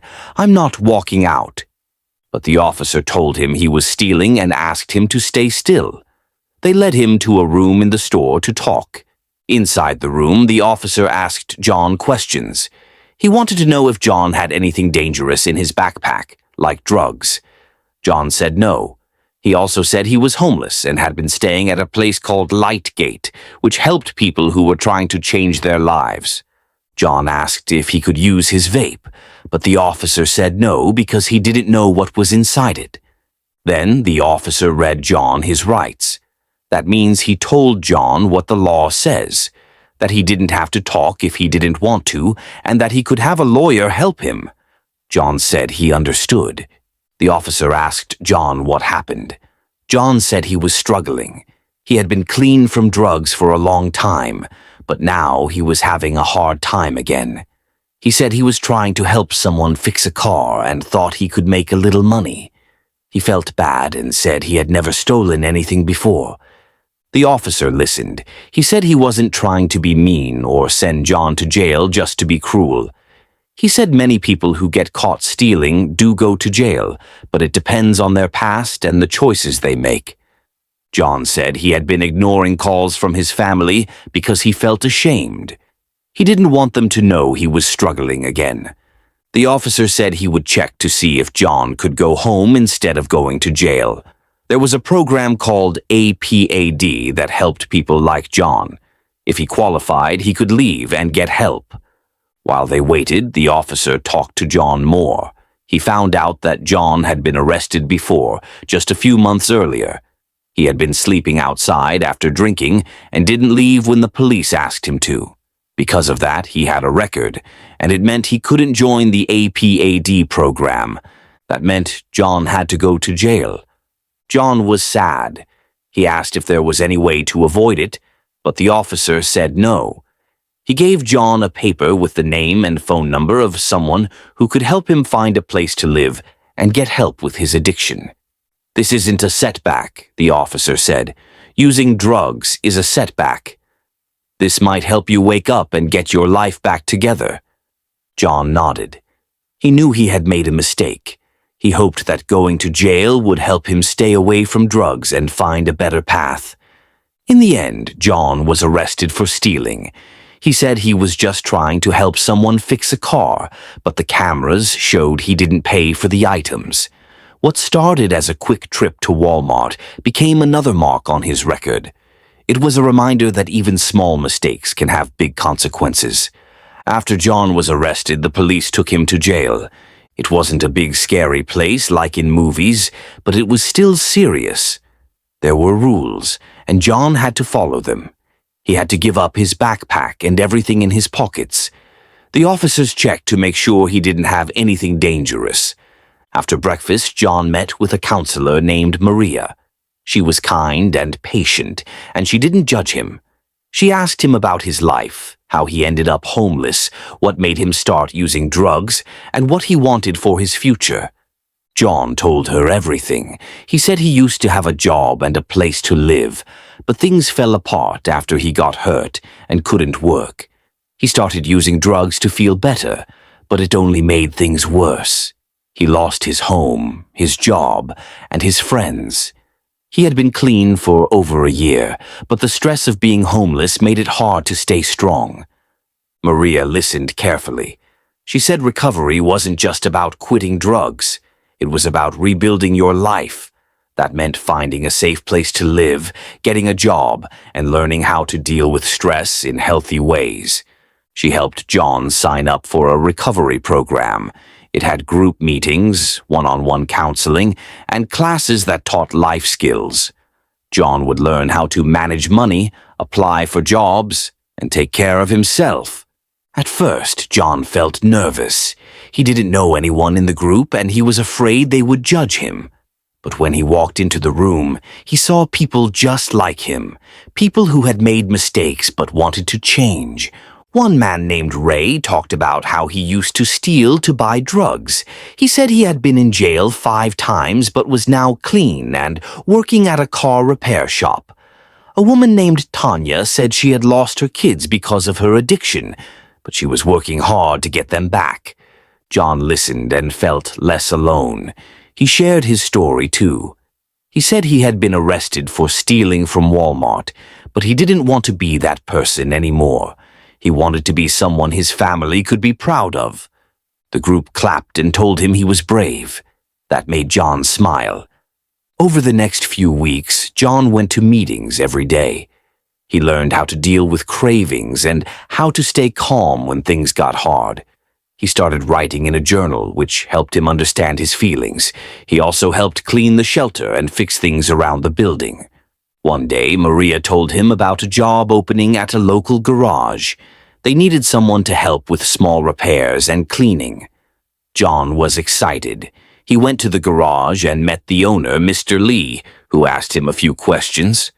John was honest. He said he had been in trouble before but was working hard to change. Mr. Lee nodded and said, "Everyone deserves a second chance. You can start tomorrow." John was thrilled. He had a job. It wasn't fancy, but it was a start. He worked hard every day. He cleaned tools, swept floors, and helped fix small things. Mr. Lee saw that John was serious and gave him more tasks. John felt proud. He was earning money and doing something good. At night, John still went to meetings. He talked about his job and how it made him feel strong. He said he hadn't used drugs in weeks and didn't want to go back. Maria smiled and said, "You're doing great, John. Keep going." John knew he still had a long way to go, but he felt hopeful. He had a job, a place to sleep, and people who cared. He wasn't just surviving, he was starting over. It wasn't a big scary place like in movies, but it was still serious. There were rules, and John had to follow them. He had to give up his backpack and everything in his pockets. The officers checked to make sure he didn't have anything dangerous. John sat in a small room with a bench and a toilet. The walls were plain and the door was heavy. It had a little window so the officers could look in. John felt nervous. He didn't know how long he would be there. He thought about what had happened.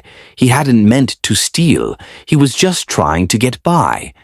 But now he was in trouble again, and he felt like he had let himself down. A few hours later, someone came to talk to him. It was a jail worker who helped people figure out what would happen next. She asked John questions about his life, where he lived, if he had a job, and if he had ever been in jail before.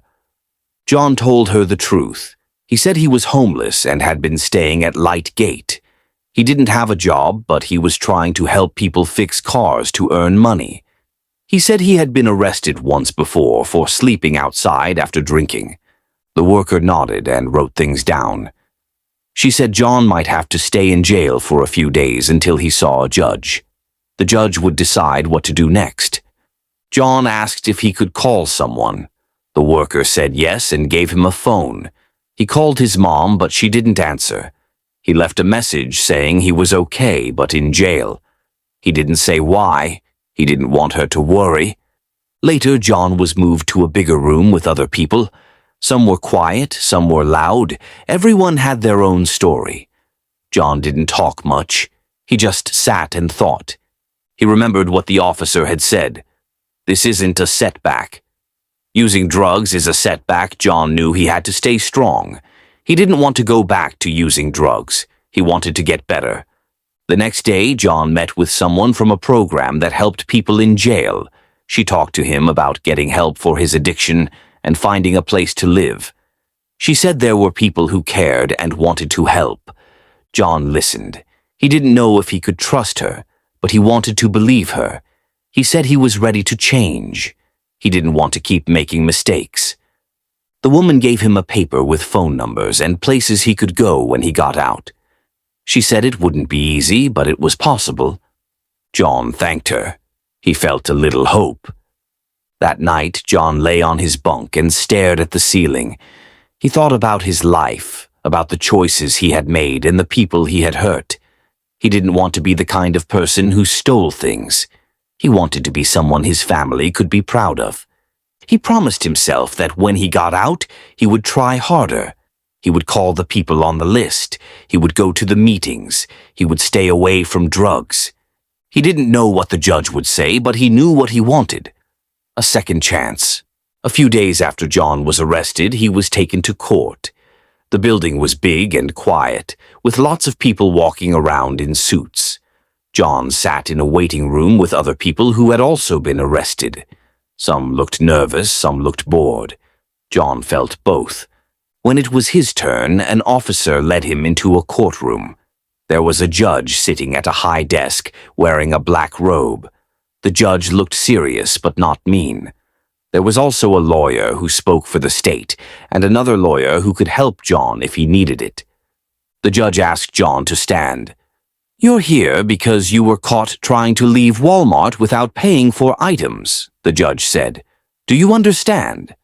John nodded. "Yes, sir." The judge asked John some questions. He wanted to know if John had a place to live, if he had a job, and if he had ever been in trouble before. John answered honestly. He said he was homeless and had been staying at Lightgate. He didn't have a job, but he was trying to earn money by helping people fix cars. He said he had been arrested once before for sleeping outside after drinking. The judge listened carefully. He looked at the papers in front of him. Then he asked the lawyer from the state what they recommended. The lawyer said John had broken the law, but he wasn't violent. He didn't hurt anyone. He had tried to steal, but he didn't run or fight. He was honest when the police talked to him. The lawyer said maybe John could get help instead of going to jail for a long time. The judge thought about it. He said John could be released soon, but only if he promised to follow certain rules. He had to go to meetings to help with his addiction. He had to check in with someone every week, and he had to stay out of trouble. "If you break these rules," the judge said, "you'll go back to jail." John nodded. "I understand." The judge gave John a paper with all the rules written down. He also gave him a list of places where he could get help, places that offered food, shelter, and support for people trying to stay clean. John felt relieved. He wasn't going to jail for a long time. He had a chance to fix things. After court, John was released. He walked out of the building with the paper in his hand. The sun was shining and the air felt fresh. He didn't have much, but he had hope. He went straight to one of the places on the list. It was a small building with kind people inside. They gave him a meal and helped him sign up for a program. He would have to come back every day for a while, but they said they would help him find a job and a place to stay. John thanked them. He felt like maybe things could get better. That night he slept in a safe bed. It wasn't fancy, but it was warm. He thought about the judge, the officer, and the people who had helped him. He knew he had made a mistake, but he also knew he had a chance to change. John's new job at the garage was going well. He showed up on time, worked hard, and listened to instructions. Mr. Lee trusted him more each day. John was proud of himself. He hadn't used drugs in weeks, and he was starting to feel like a regular person again. But recovery wasn't easy. Some days were harder than others. One morning, John woke up feeling tired and sad. He didn't know why. He just felt heavy, like something was pressing down on him. He thought about skipping work, but then he remembered how far he'd come. He got dressed and went to the garage. Later that day, a man from his past showed up.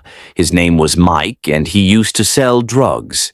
He smiled and said, "Hey, John, I haven't seen you in a while. You need anything?" John froze. He hadn't seen Mike since before he got clean. His heart started beating fast. Part of him wanted to say yes, just to feel better for a little while. But another part of him remembered the jail, the judge, and Maria's words. "You're doing great." "Keep going." John shook his head. "No, man." "I'm good." Mike shrugged. "Suit yourself," he said, and walked away. John felt proud. He had said no. That was a big step. That night, he talked about it in his recovery group. He said he had been tempted but stayed strong. The group clapped and cheered. Ray said, "That's how you win, one choice at a time." Maria gave John a sticker that said, "One day at a time." She said it was a reminder that recovery wasn't about being perfect. It was about making good choices, even when it was hard. John put the sticker on his journal. A few days later, John got a call from his mom. She had heard his message and wanted to talk. She said she was proud of him for trying to change. She asked if he wanted to come home for a visit. John said yes. He hadn't seen his family in a long time. He took a bus to their house and knocked on the door. His mom opened it and hugged him tight. They talked for hours. John told her everything. About the arrest, the jail, the recovery program, and his job. She cried and said she was proud of him. John felt happy. He had missed her so much. Before he left, his mom gave him a small photo of their family. "Keep this with you," she said. "Remember who loves you." John put the photo in his backpack. Back at the shelter, John kept working and going to meetings.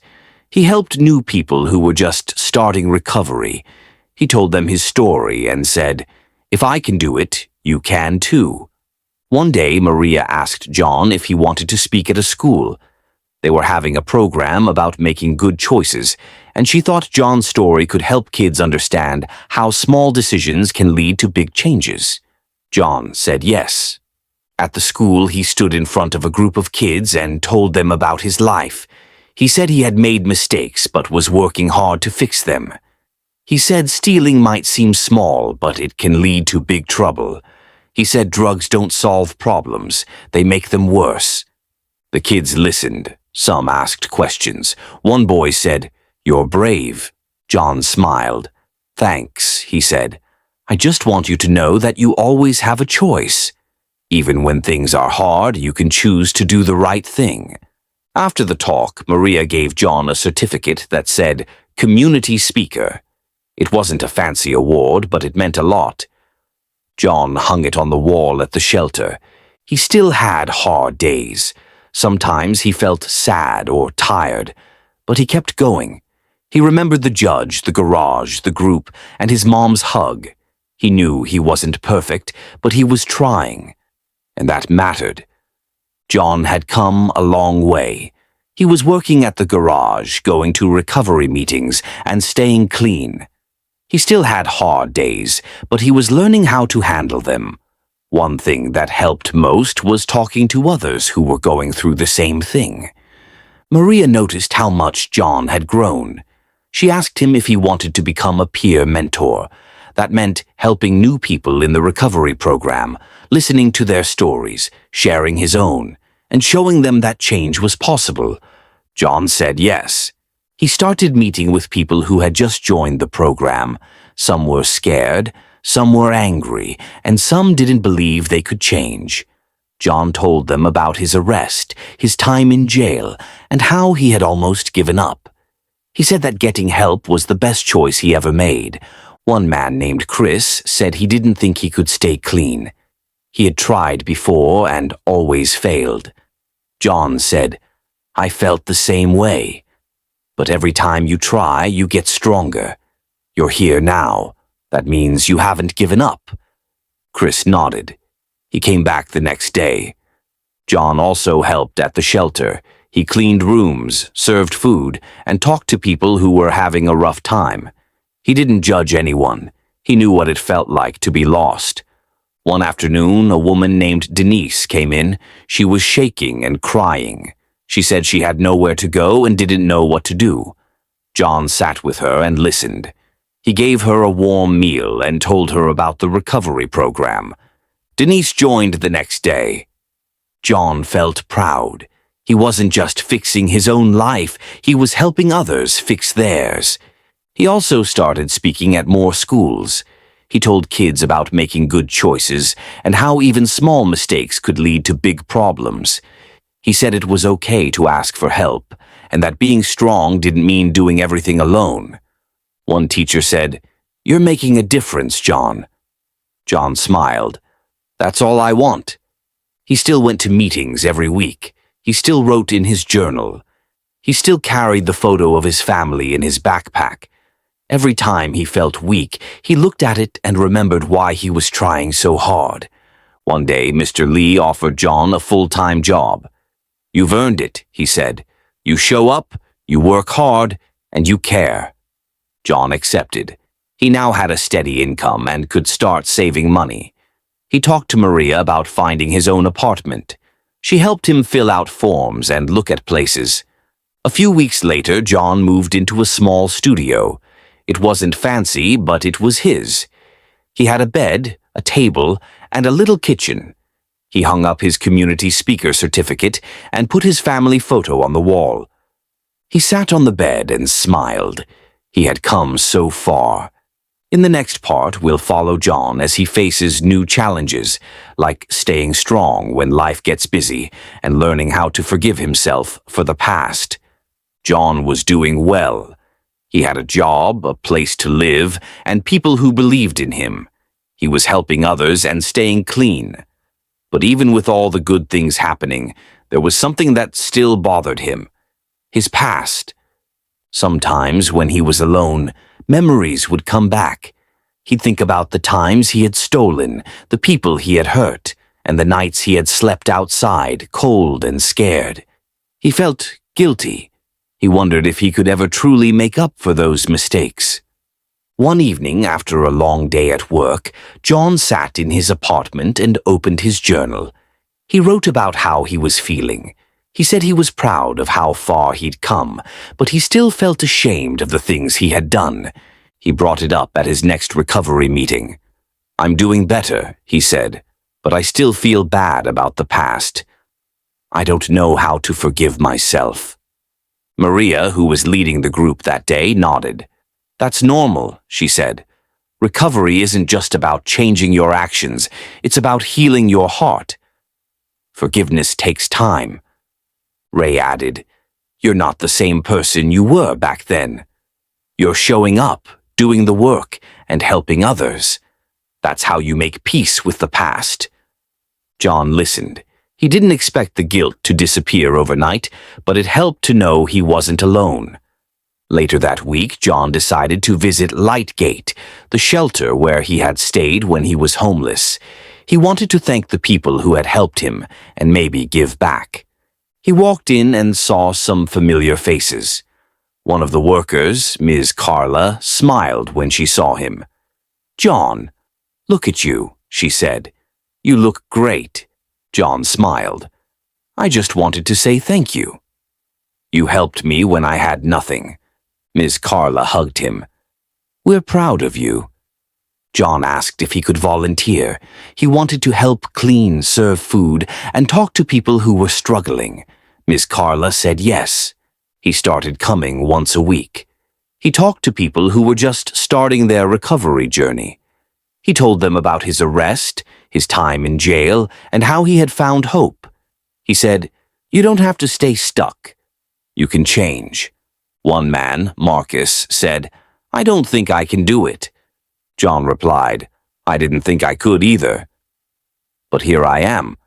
Marcus joined the program the next day. Helping others made John feel lighter. He still had guilt, but now he had purpose. He was turning his pain into something good. One day he got a letter from his sister. She said she had heard about his recovery and was proud of him. She invited him to a family dinner. John was nervous. He hadn't seen his sister in years. He didn't know what to expect. At the dinner, his family welcomed him with hugs and smiles. They asked about his job, his apartment, and his volunteer work. His sister said, "You've changed so much. We're really proud of you." John felt tears in his eyes. "I'm trying," he said. His mom hugged him. "You're doing more than trying. You're healing." That night, John sat in his apartment and looked at the photo of his family. He felt something new. Peace. He knew he couldn't erase the past, but he could build a better future. He could forgive himself one day at a time. John's life had changed in ways he never imagined. He was no longer just someone trying to stay clean. He was a leader. People looked up to him. They asked for advice, listened to his story, and followed his example. One day, Maria invited him to help lead a recovery workshop. It was for people who had just gotten out of jail and didn't know where to start. John said yes right away. At the workshop, he stood in front of a group of nervous faces. Some were quiet, some looked angry, and some seemed scared. John remembered feeling that way himself. He began by telling his story. "I was arrested for stealing from Walmart," he said. "I didn't have a home and I was struggling. I thought I had no choices. But I was wrong." He talked about jail, the judge, the recovery program, and how he had slowly rebuilt his life. He said it wasn't easy, but it was worth it. "You don't have to be perfect," he told them. "You just have to keep trying." After the workshop, several people came up to thank him. One woman said, "I didn't think I could change, but now I believe I can." John smiled. That was the best reward. Maria saw how well John was doing and asked if he wanted to train as a certified peer recovery coach. That meant he would learn even more about helping others, how to listen, how to guide, and how to support people through tough times. John said yes. The training was hard. He had to study, take notes, and practice speaking in front of groups. But he didn't give up. He remembered how far he'd come and how many people were counting on him. After a few months, he passed the final test. He was now a certified coach. He started working part-time at the recovery center, helping people who were just starting their journey. He met with them one-on-one, led group meetings, and even helped them find jobs and places to live. He also kept working at the garage. Mr. Lee was proud of him and gave him more responsibilities. John learned how to fix engines, change tires, and talk to customers. One day, Mr. Lee said, "You've got a gift, John. You care about people. That's rare." John thanked him. He knew that caring was what had helped him change, and now, John had spoken at schools, led workshops, and helped people one-on-one. But now, something bigger was happening. Maria told him about a city-wide event called Voices of Recovery. It was a gathering where people shared their stories of healing and hope. Hundreds of people would be there, families, teachers, counselors, and even city leaders. Maria said, "They want you to be one of the speakers." John felt nervous. He had never spoken to such a big crowd before, but he also felt honored. His story mattered, and now it could help even more people. He spent the next few days preparing. He wrote down what he wanted to say, practiced in front of the mirror, and even rehearsed with Maria and Ray. They gave him tips. Speak slowly, breathe deeply, and speak from the heart. The day of the event arrived. The auditorium was full. There were lights, cameras, and a big stage. John waited backstage with the other speakers. Some were dressed up. Some wore simple clothes. All of them had stories to tell. When it was John's turn, he walked onto the stage. The lights were bright and the room was quiet. He took a deep breath and began. "My name is John," he said. 2 years ago, I was arrested for stealing from Walmart. I was homeless, scared, and struggling with addiction. I thought my life was over." He paused, but it wasn't. He talked about jail, the judge, the recovery program, and how he had slowly rebuilt his life. He talked about working at the garage, becoming a peer coach, and helping others find hope. "I'm not perfect," he said, "but I'm trying, and every day I choose to keep going." He looked out at the crowd. "If you're struggling, please know this: you're not alone. You can change, you can heal, you can build a new life." The room was silent for a moment, then the crowd stood and clapped. Some people wiped away tears, others smiled and nodded. John felt overwhelmed, but in a good way. He had shared his truth, and it had touched people. After the event, many came up to thank him. A teacher said, "I'm going to share your story with my students." A mom said, "My son is in recovery. You give me hope." John smiled. "Thank you," he said. "That means everything." Maria hugged him. "You were amazing." Ray gave him a high five. "You're a rock star now." John laughed. He didn't feel like a rock star, but he did feel proud. That night, he sat in his apartment and looked at the program from the event. His name was printed on the front. He taped it to his wall next to his certificate. He thought about how far he'd come, from a scared man in a jail cell to a speaker on a stage. He knew the journey wasn't over. There would still be hard days. But now he had tools, support, and purpose. John had come full circle. He wasn't just surviving anymore. He was thriving. He had a job he loved, a home he cared for, and a purpose that kept him going. But more than anything, he had a vision for the future, not just his own, but for others like Eli. He started dreaming bigger. One idea kept coming back. What if he opened a small center of his own? A place where people could come not just for recovery, but for community. A place with warm meals, job training, and quiet rooms to rest. A place where no one felt judged and everyone felt seen. He talked to Maria about it. She smiled and said, "That's a beautiful idea. You've got the heart for it." John began writing a plan. He listed what the center would need: space, volunteers, funding, and support. He talked to Mr. Lee, who offered to help with repairs and tools.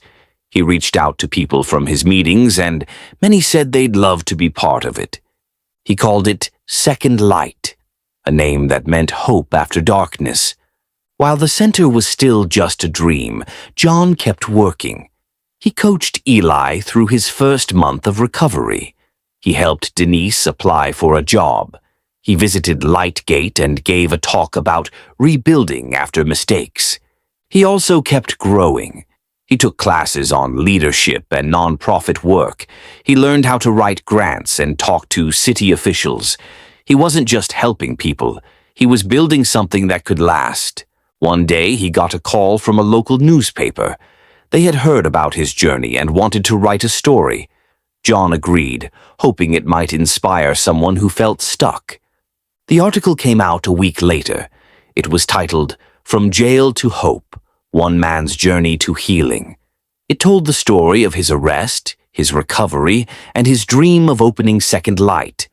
People reached out. Some offered donations. Others asked how they could help. A retired teacher said she'd love to run art classes. A chef said he'd cook meals once a week. John was amazed. His story had sparked something bigger than himself. He stood in the empty building that would become Second Light. It needed paint, furniture, and love, but it had potential, just like he did. He smiled and whispered, "Let's begin." John's journey wasn't perfect. It was full of mistakes, hard lessons, and second chances. But it showed that even when life feels broken, healing is possible, change is possible, and hope is always worth chasing. For every person who feels lost, John's story says, you can come back, you can rebuild, you can lead, and you can light the way for others. Adam and Stephen were having a tough day. They had just come back to the house where they were staying, but something had gone wrong. The door was locked and they couldn't get inside. The sun was hot and they were tired. Adam tried to open the side door, but it wouldn't budge. Stephen looked around, hoping someone nearby could help. They weren't trying to break anything. They just needed to get back inside. Suddenly, a police car pulled up. A neighbor had seen them struggling with the door and thought something bad might be happening. The officers stepped out and asked what was going on. Adam explained, "We live here. Aubrey and her mom just left. We're locked out." One of the officers asked for Adam's ID. Adam didn't have it on him. It was inside the house. He tried to explain, but the officer needed to be sure everything was okay.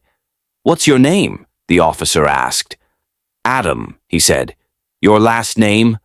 "Herzberger," Adam replied, trying to spell it out. The officer looked confused. "Can you spell that again?" Adam tried, but he was nervous and kept mixing up the letters. The officer asked for his birthday, and Adam gave a date, then changed it, trying to remember the right one. Stephen stood nearby, watching quietly. The officers were trying to figure out who Adam was and whether he really lived there. They weren't angry, just cautious. Then one of the officers noticed something strange. "Are you guys twins?" he asked, looking at Adam and Stephen. "No," Adam laughed. "We went to elementary school together." The officer nodded. "You kind of look alike." Adam smiled, but he was still nervous. He didn't want to get in trouble. He just wanted to get back inside the house. The officers kept asking questions. "Whose truck is that?" one asked. "It's a rental," Adam said. "Not mine, but we're using it." They were trying to be helpful, but everything felt confusing. Adam was sweating, and the sun made it hard to think clearly. Then one of the officers called Aubrey, the homeowner. She answered and explained everything. "Yes, Adam and Stephen live there," she said. "They locked the keys inside. They're allowed to be there." The officer thanked her and turned back to Adam. "Okay, you're good," he said. "We just had to make sure." Adam felt a wave of relief. He hadn't done anything wrong, but being questioned made him feel scared. He didn't have an ID, and he wasn't sure how to get one. "Do you have a job?" the officer asked. Adam shook his head. "Not right now." "It's hard without an ID." The officer nodded. "Where were you born?" "In North Carolina," Adam said. "I grew up in an Amish community."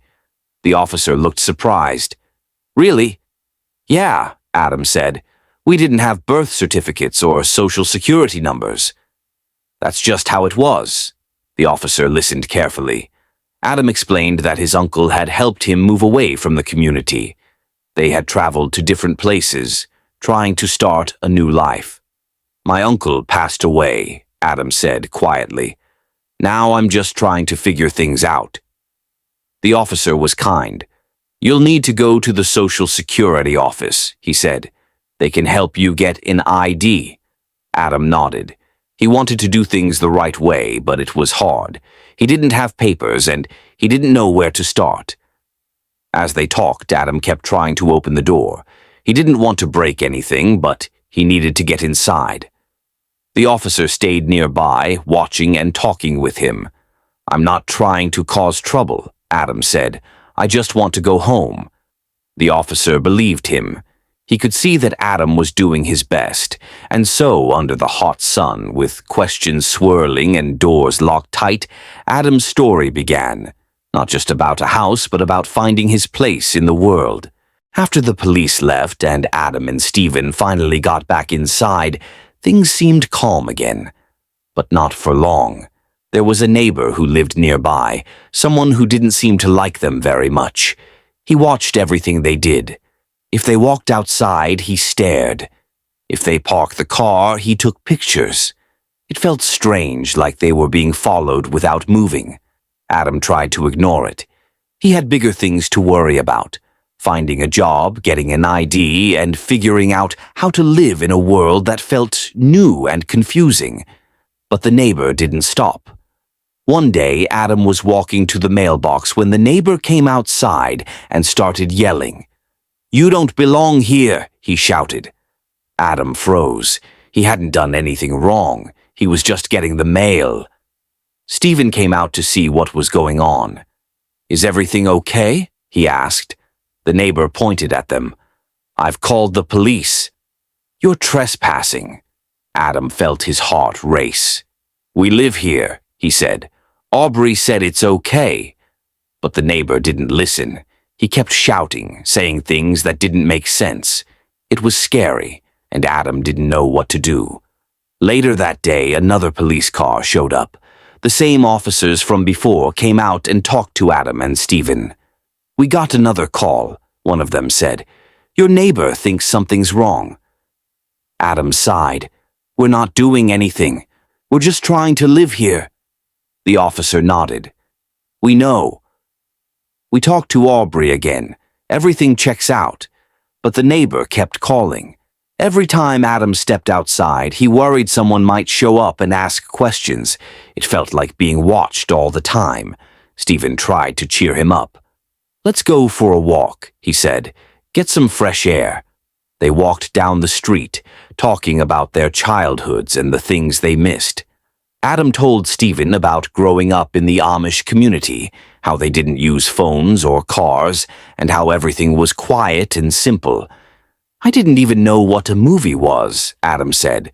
"We didn't have electricity." Stephen listened closely. "That's wild," he said. "But you're here now. You're learning." Adam smiled. "Yeah, it's just hard sometimes."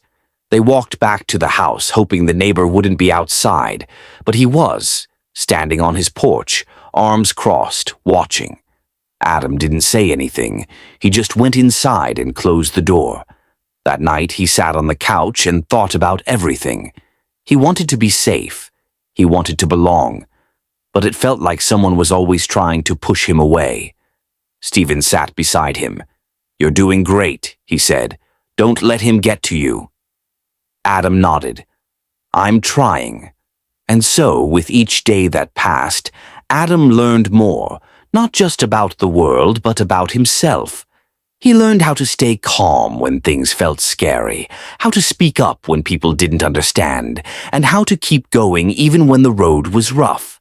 The neighbor might have been loud, but Adam's heart was louder, with hope, courage, and the quiet strength of someone who had come a long way. One morning, Adam woke up to find a letter slipped under the door. It wasn't from Aubrey or Stephen. It was from someone official. Maybe the city, maybe the police. He picked it up and read the first few lines. His heart sank. The letter said that someone had complained about him. It said he wasn't allowed to stay in the house anymore.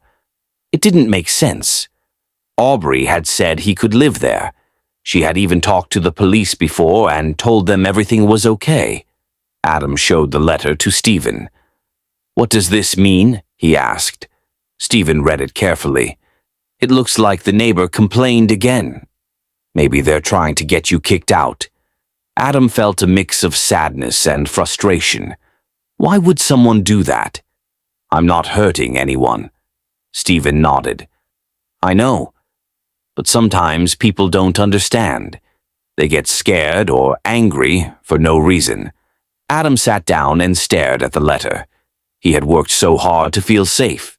Now it felt like everything was falling apart. Later that day, Aubrey came by. She looked worried. "I got a call," she said. "They said you're not allowed to stay here anymore." Adam's eyes widened. "But you said I could." "I did," Aubrey said. "But the city says it's not legal." Something about zoning and rules. Adam didn't understand all the words. He just knew he might have to leave. "I don't have anywhere else to go," he said quietly. Aubrey sat beside him. "We'll figure something out.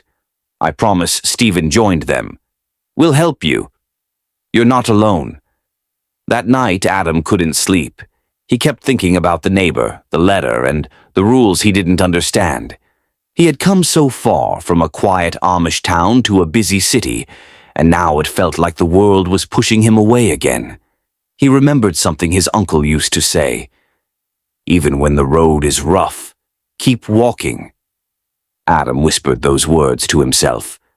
Keep walking. The next morning, he made a plan. He would go to the city office and ask questions. He would explain his story. He would try to stay calm, even if things felt scary. Stephen offered to go with him. "You don't have to do this alone," he said. They walked into the building together. It was big and full of people. Adam held the letter tightly in his hand. A kind woman at the desk smiled. "Can I help you?" Adam nodded. "I got this letter. I don't understand it. She read it and looked thoughtful. "It's about housing rules," she said. "Let me find someone who can explain." A few minutes later, a man came out and sat with them. He listened to Adam's story about growing up without papers, about trying to find a place to live, about the neighbor who kept complaining. The man nodded. "You're not in trouble," he said, "but the house isn't zoned for extra people. It's a rule we have to follow." Adam felt tears sting his eyes. "I don't want to be homeless." The man leaned forward. "There are programs that can help. We can connect you with someone who works with people in your situation." Adam looked at Stephen, then back at the man. "Okay," he said. "I'll try." And so, with a letter in his hand and courage in his heart, Adam took another step forward. The road was still rough, but he wasn't walking it alone. After visiting the city office, Adam felt a little more hopeful. The man there had promised to help him find a place to stay, somewhere safe, where he wouldn't have to worry about neighbors or confusing rules. A few days later, Adam got a phone call. It was from a woman named Carla. She worked with a group that helped people who didn't have homes. "Hi, Adam," she said kindly. "I heard your story." "We might have a place for you." Adam's heart jumped. "Really?" "Yes," Carla said. "It's not fancy, but it's quiet and safe." "You'd have your own room," Adam smiled. "That sounds perfect." Stephen helped him pack. He didn't have much, just a few clothes, some books, and a photo of his uncle. They loaded everything into the rental truck and drove across town. The new place was a small building with a garden in front. Carla met them at the door.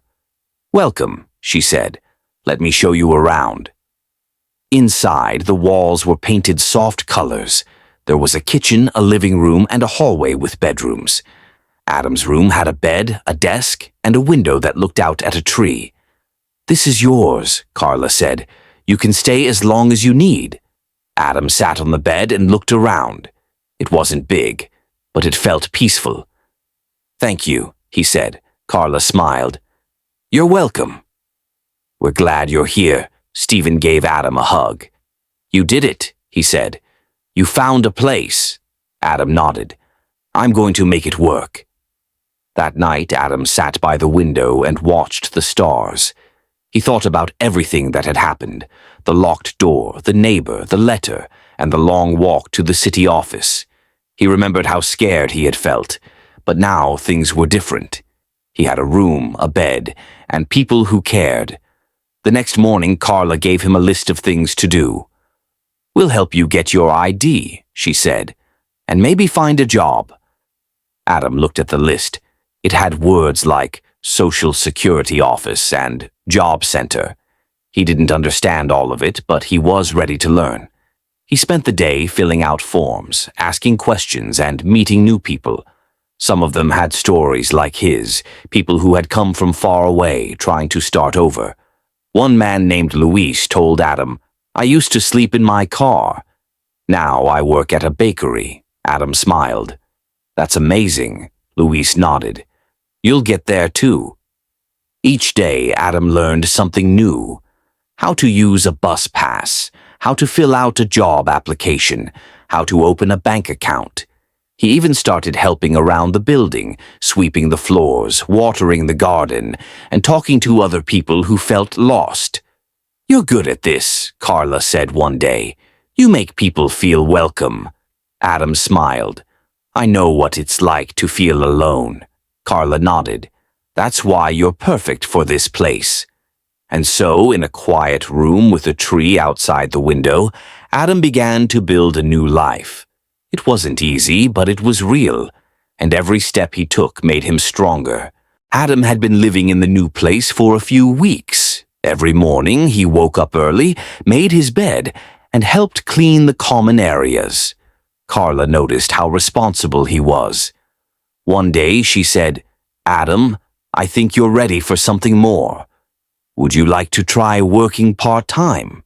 Adam's eyes lit up. "Yes, I'd love to. There's a small cafe nearby," Carla explained. They need someone to help with dishes and cleaning. I can introduce you. Adam was nervous but excited. He had never worked in a cafe before. Back in the Amish community, he had helped with farming and building, but this was different. Carla walked with him to the cafe. It was cozy, with wooden tables and the smell of fresh bread. The owner, Mrs. Jensen, greeted them with a warm smile. "You must be Adam," she said. "Carla told me you're a hard worker." Adam nodded. "I'll do my best." Mrs. Jensen showed him around. "You'll start with dishes and wiping tables. If you do well, we'll teach you more." Adam put on an apron and got to work. The dishes were hot and slippery, but he was careful. He wiped tables until they shone and swept the floor with care. At the end of the day, Mrs. Jensen handed him a small envelope. "Your first paycheck," she said. Adam opened it and stared. It wasn't a lot, but it was his. Money he had earned himself. "Thank you," he said quietly. "You earned it," she replied. Adam walked home with a smile on his face. He showed Carla the envelope. "I'm proud of you," she said. That night, Adam sat by the window and thought about how far he'd come. From being locked out of a house to working in a cafe, it felt like a dream. He used part of his paycheck to buy a notebook. In it, he wrote down everything he learned each day: how to wash dishes faster, how to greet customers, how to stay calm when things got busy. He also wrote down his feelings. "Today I felt proud," he wrote. "I helped someone find their lost wallet." They smiled and said thank you. Each page was a step forward. One afternoon, Mrs. Jensen asked, "Would you like to learn how to make sandwiches?" Adam nodded eagerly. She showed him how to slice bread, layer ingredients, and wrap everything neatly. "You're a natural," she said. Adam beamed. "I like making things." Soon, customers started asking for him by name. "Is Adam working today?" they'd say. "He makes the best sandwiches." Adam felt like he belonged. He still had challenges. Some days were hard. Sometimes he missed his uncle or felt unsure about the future. But he kept going. Stephen visited often. "You've changed," he said. "You're more confident." Adam smiled. "I'm learning who I am." And so, with each shift at the cafe, each page in his notebook, and each kind word from a customer, Adam built something stronger than a house. He built a life. One quiet afternoon, Adam was wiping tables at the cafe when Carla walked in with a surprise. "Adam," she said, smiling, "there's someone here to see you." Adam looked up and saw a man standing beside her.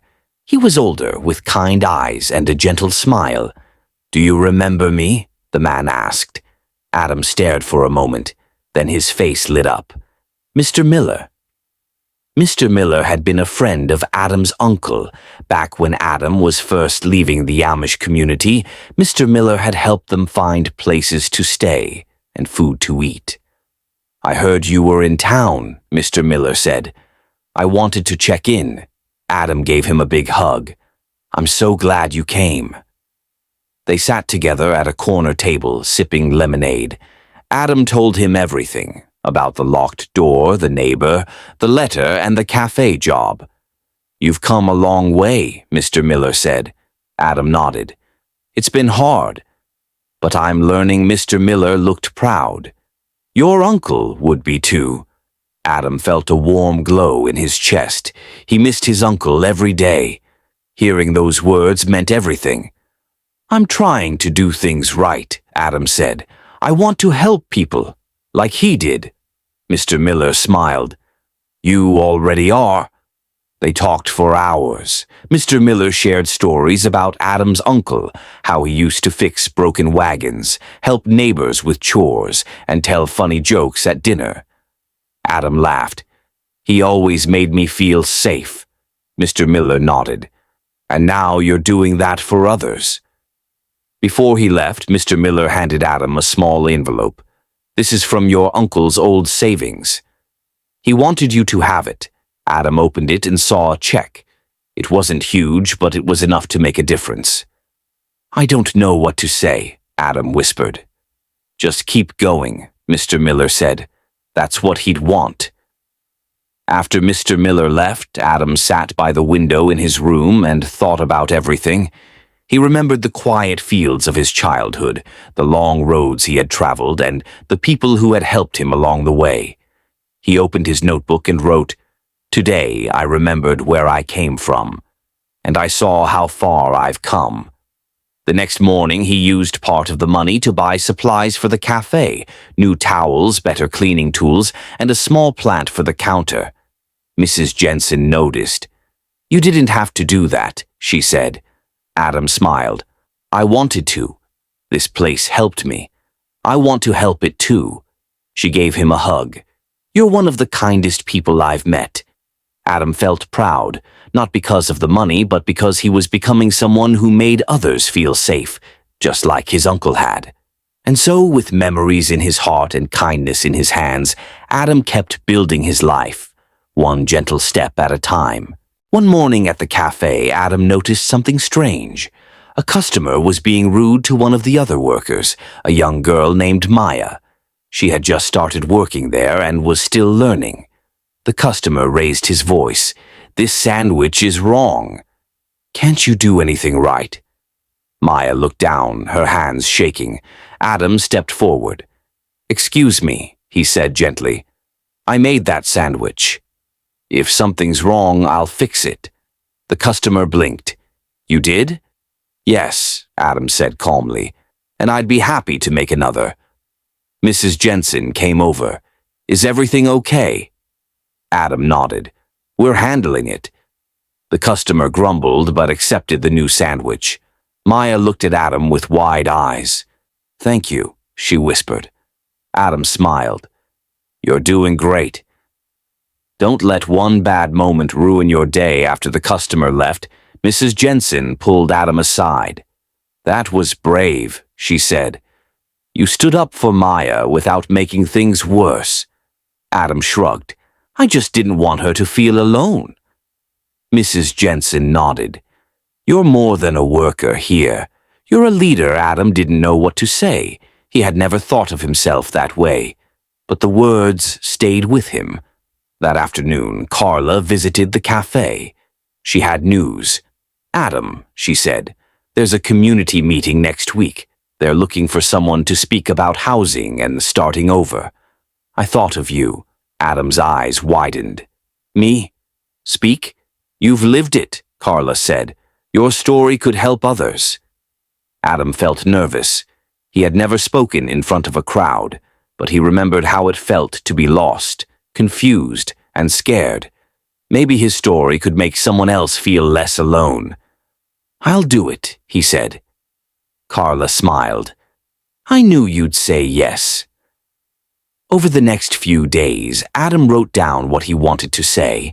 He talked about growing up without papers, about being locked out, about the neighbor who didn't understand. He wrote about kindness, about finding help, and about learning to believe in himself. Stephen helped him practice. "Speak from your heart," he said. "That's what people will remember." The night of the meeting, Adam stood in front of a small crowd. His hands trembled, but his voice was steady. "I didn't know how to live in this world," he said, "but people helped me. And now I want to help others." He told them about the cafe, about Maya, and about how one kind word could change everything. When he finished, the room was quiet. Then someone clapped. Then another. Soon everyone was clapping. Carla hugged him. "You did it," Adam smiled. "I think I want to keep doing this." And so, with courage in his voice and hope in his heart, Adam began a new chapter. Not just working, but speaking, leading, and helping others find their way. One sunny morning, Carla gathered everyone in the common room. "We've been given a small grant," she said. "We can use it to start a community garden." The room buzzed with excitement. A garden meant fresh vegetables, flowers, and a place to gather. Adam raised his hand. "I'd love to help," he said. Carla smiled. I was hoping you'd say that. They chose a patch of land behind the building. It was dry and full of weeds, but Adam saw potential. He remembered helping his uncle plant tomatoes and corn back in the Amish community. He knew how to turn soil into something beautiful. He made a plan. First, they would clear the weeds, then they'd dig rows and add compost. Finally, they'd plant seeds, carrots, lettuce, sunflowers, and herbs. Maya joined him. "I've never gardened before," she said. Adam handed her a small shovel. "You'll learn." It's peaceful work. They spent days digging, planting, and watering. Neighbors stopped by to help. Some brought seeds, others brought snacks. The garden became more than just a project. It became a place where people connected. One afternoon, a little boy named Leo wandered over. He lived nearby and was curious. "What are you doing?" he asked. "Planting food," Adam said. "Want to help?" Leo nodded eagerly. Adam gave him a tiny watering can and showed him how to gently pour water over the soil. "You're a natural," Adam said. Leo beamed. "I want to grow strawberries," Adam laughed. "We'll add those next." As the weeks passed, green sprouts began to appear. The sunflowers stretched tall, and the lettuce leaves curled like little fans. People came to sit by the garden, read books, and talk. Carla watched from the window. "This is amazing," she said. "You've brought everyone together." Adam looked around. "It's not just me. It's all of us," one day Mrs. Jensen visited. She brought a basket of muffins and sat beside the garden. "You've changed since I first met you," she said. Adam nodded. "I feel stronger. Like I belong," she smiled. "You do." That evening, Adam wrote in his notebook, "Today I saw what kindness can grow. Not just plants, but friendships." The garden became a symbol of hope. It reminded everyone that even when life feels dry and full of weeds, something beautiful can bloom with care and patience. And so, with dirt on his hands and joy in his heart, Adam continued to grow, not just vegetables, but a life full of meaning. One sunny morning, Carla gathered everyone in the common room. "We've been given a small grant," she said. "We can use it to start a community garden." The room buzzed with excitement.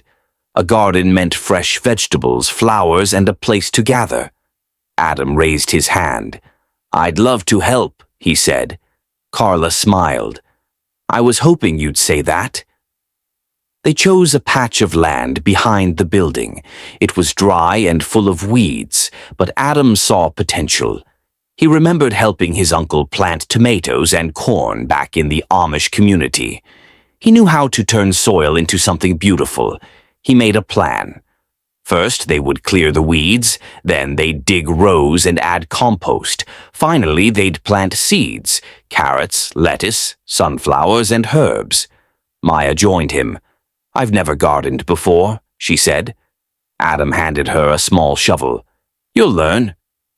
It's peaceful work. They spent days digging, planting, and watering. Neighbors stopped by to help. Some brought seeds, others brought snacks. The garden became more than just a project. It became a place where people connected.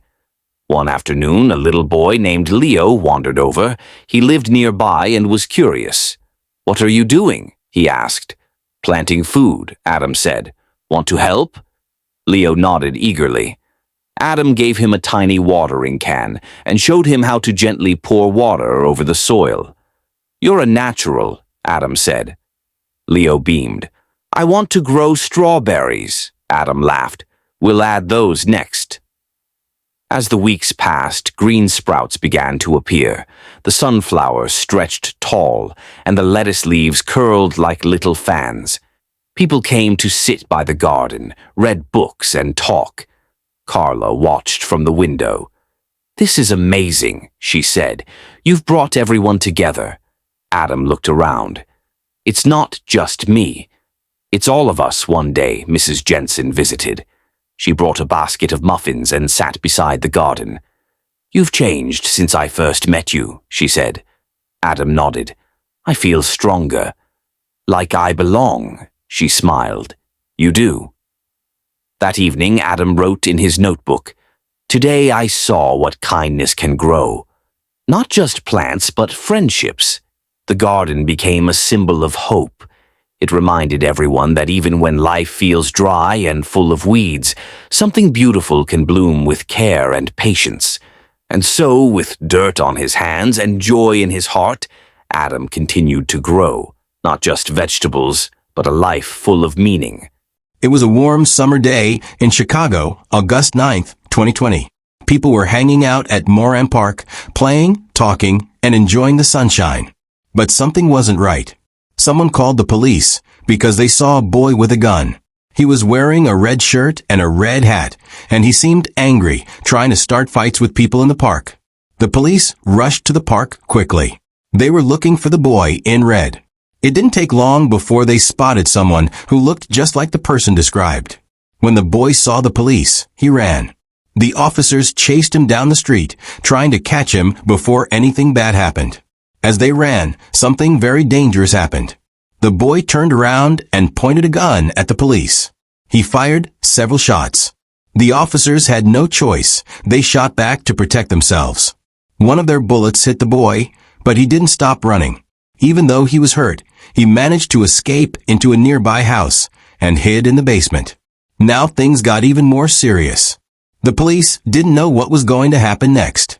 They had to be very careful. They set up a perimeter, which means they surrounded the area so the boy couldn't escape again. More police cars came, and officers started checking every part of the house. They needed to make sure no one else was inside and that the boy wouldn't hurt anyone else. Inside the house, it was quiet and tense. The officers called out to the boy, asking him to show his hands and come out. They didn't want him to die from his injury.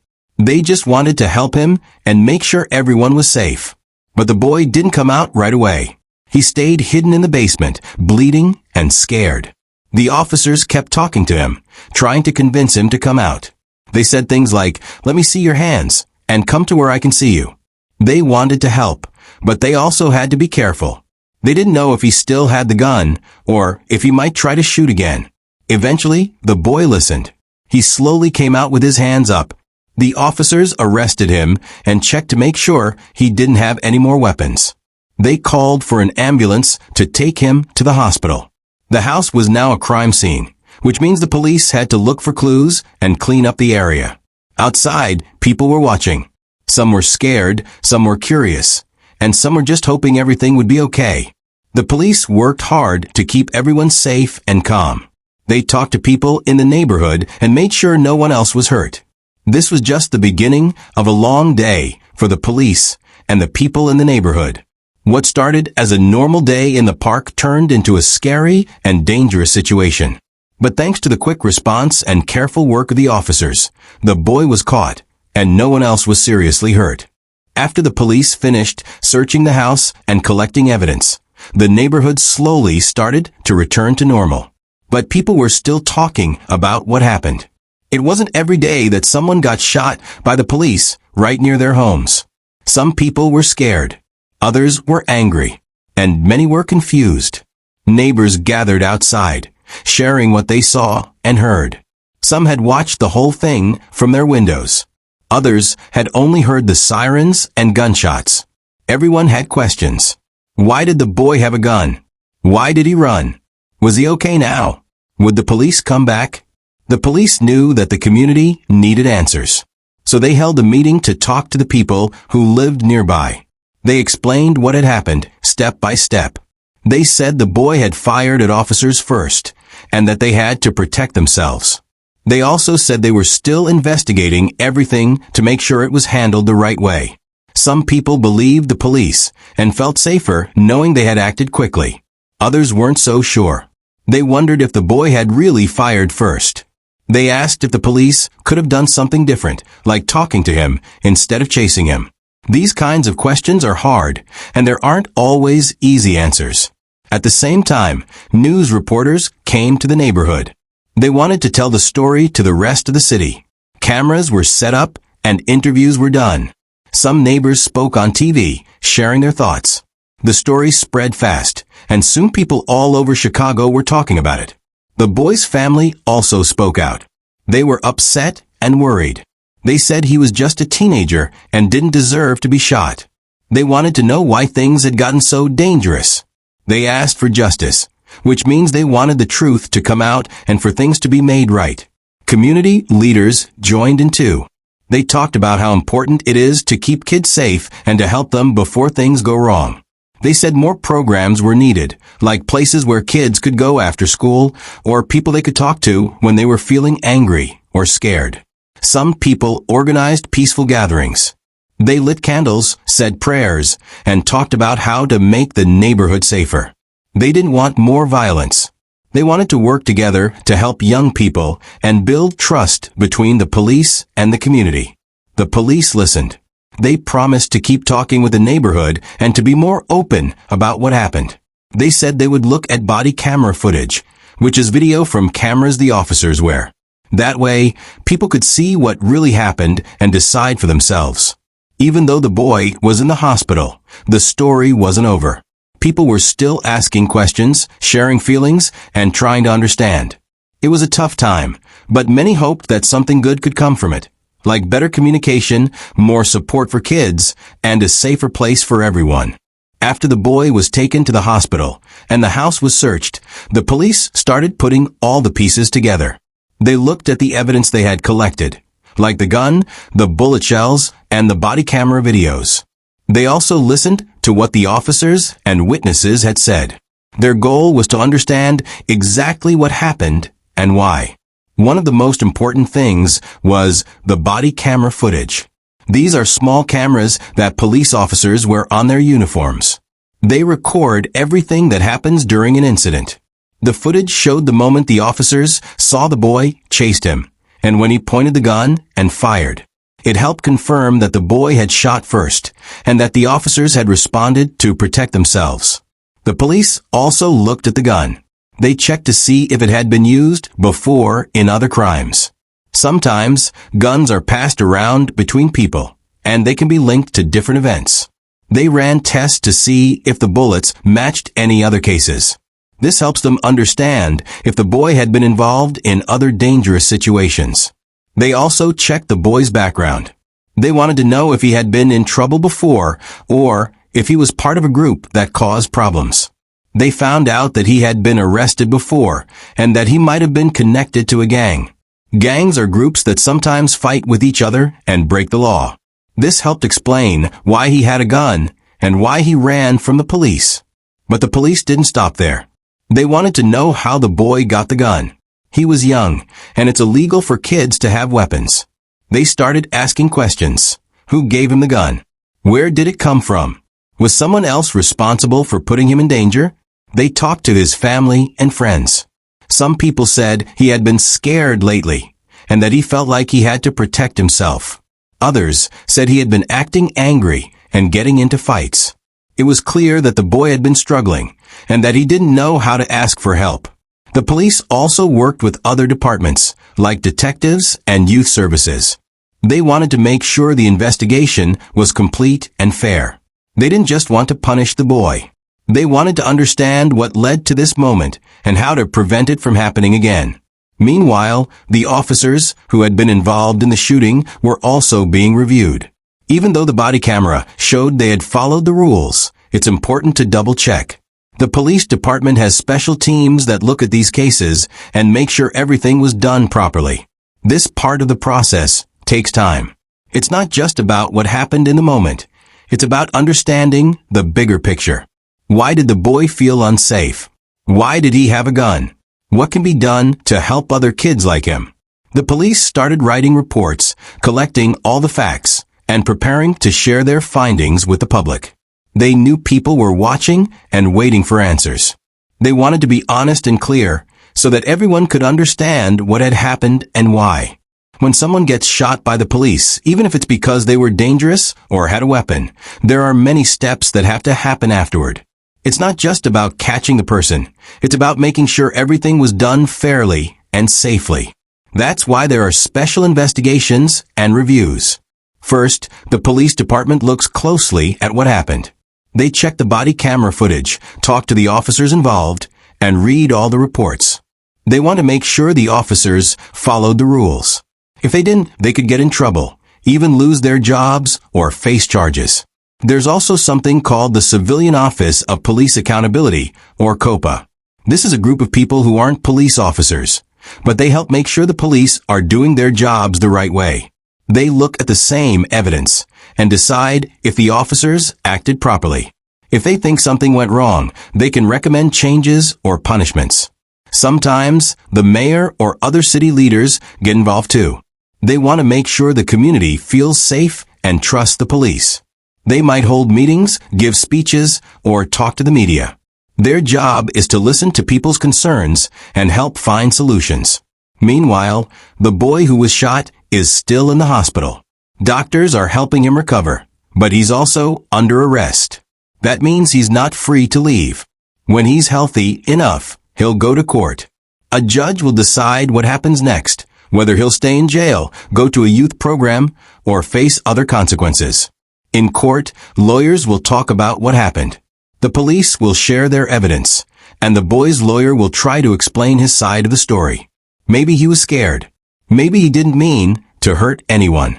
The judge will listen to both sides and make a decision based on the law.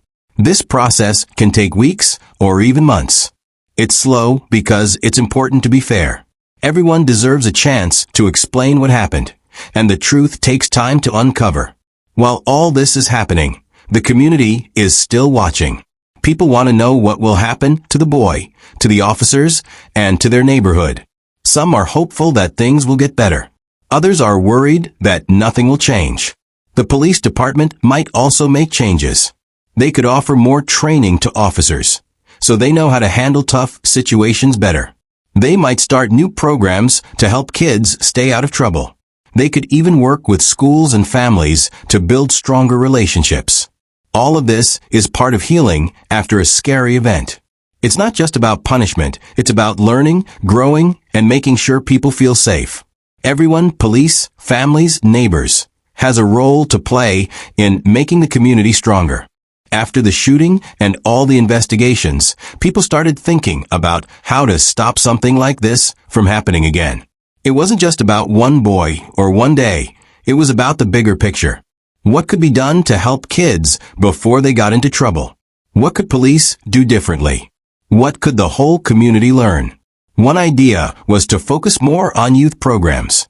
These are places where kids can go to play sports, learn new skills, get help with homework, or just talk to someone who cares.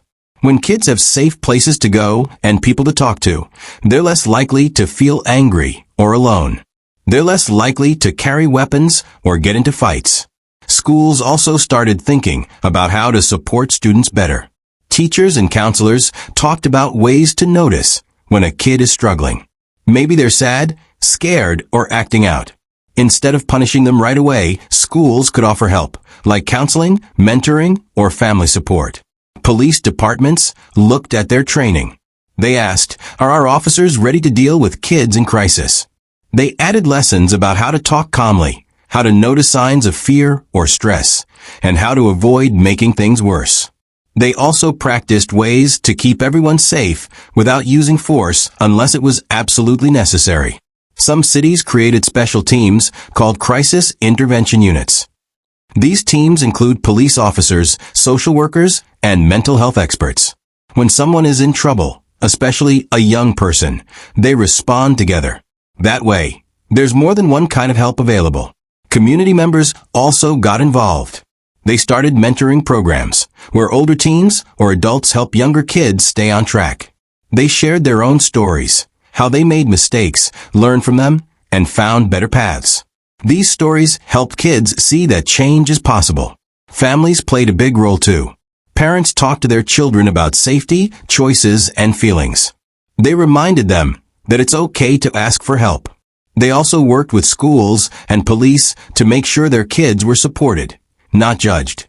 Even artists and musicians joined in. They created songs, poems, and paintings about peace, hope, and strength. These creative works helped people express their feelings and imagine a better future. They reminded everyone that even after something painful, Beauty and healing are still possible. All of these efforts were about learning, not just from the facts of the case, but from the emotions, the fears, and the hopes that came afterward. People realized that change doesn't happen overnight.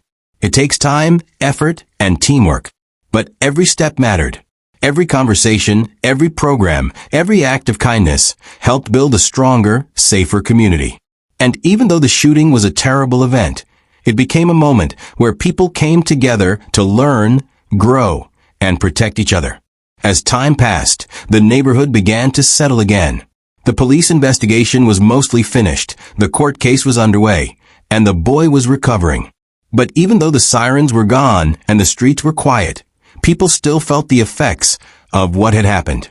It had changed how they saw their community, their safety, and each other. Some people still felt nervous when they saw police cars. Others felt more thankful, believing the officers had protected them.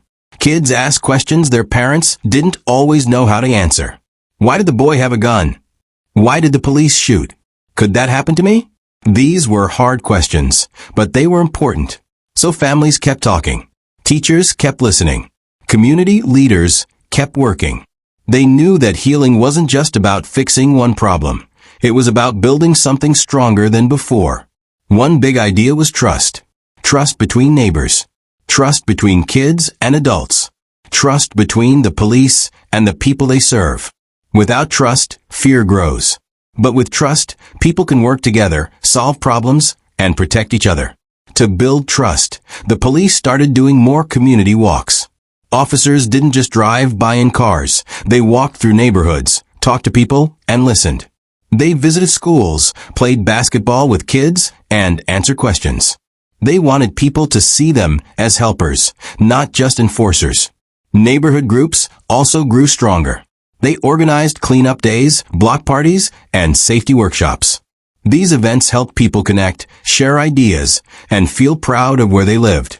When people know each other, they're more likely to help each other. Kids got involved too. Some joined youth councils, where they could speak up about what they needed, like safer parks, better lighting, or more after-school programs. Others became peer mentors, helping younger kids stay out of trouble and make good choices. The boy who had been shot was still facing consequences, but he was also getting support. He had counselors to talk to, teachers who believed in him, and a chance to learn from his mistakes. He wasn't just seen as a criminal. He was seen as a person who needed help and could still grow. This didn't mean everything was perfect. There were still challenges.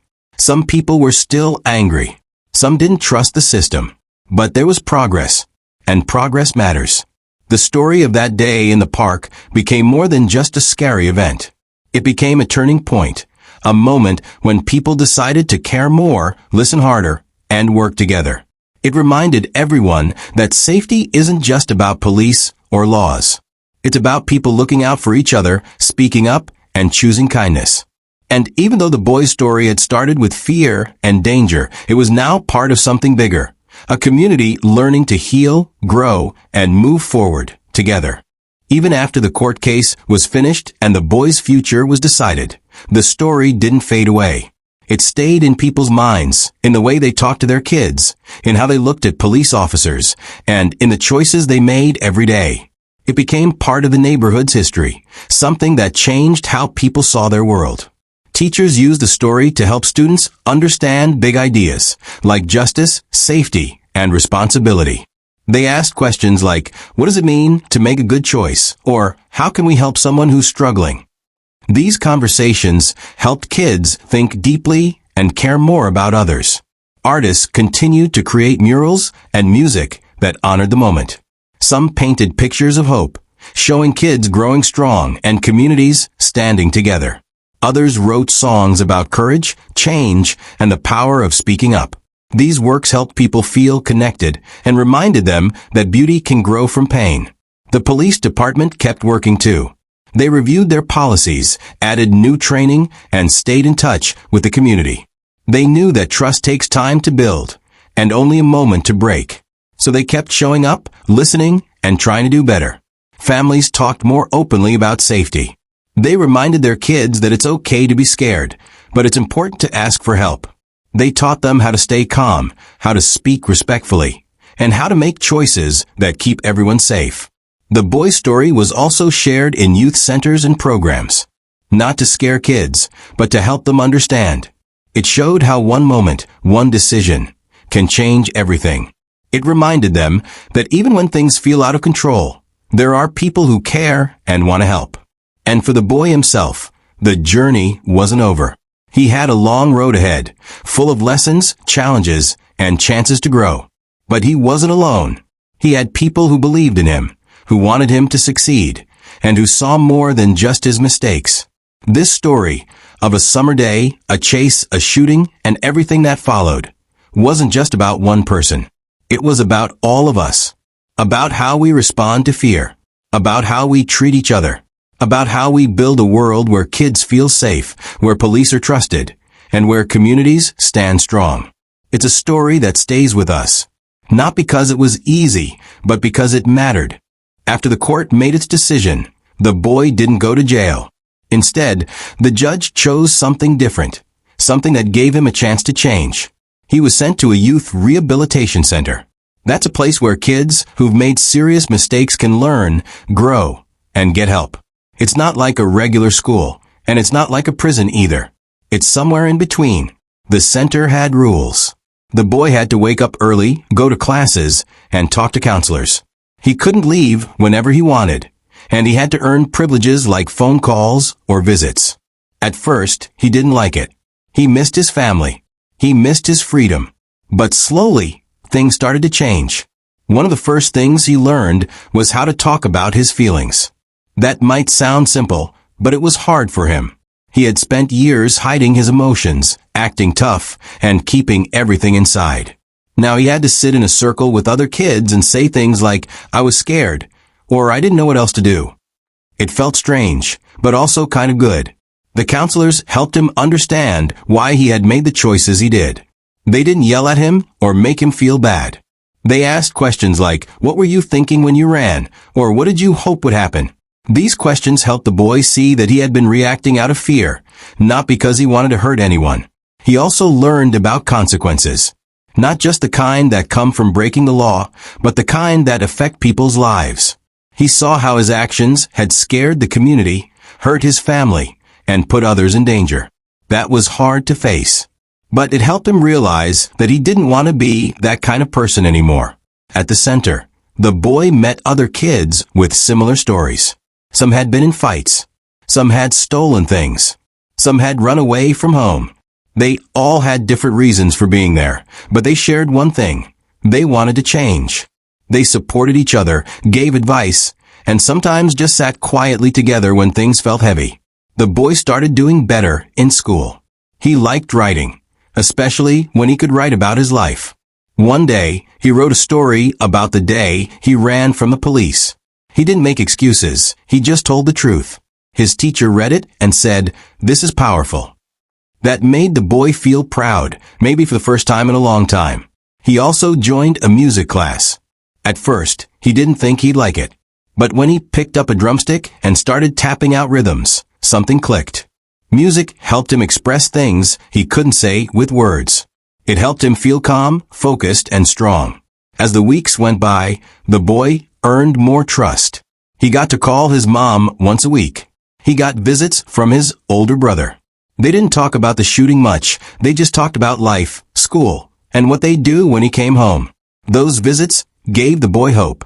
One day, the boy sat down with his counselor and asked, "Do you think I'll ever be normal again?"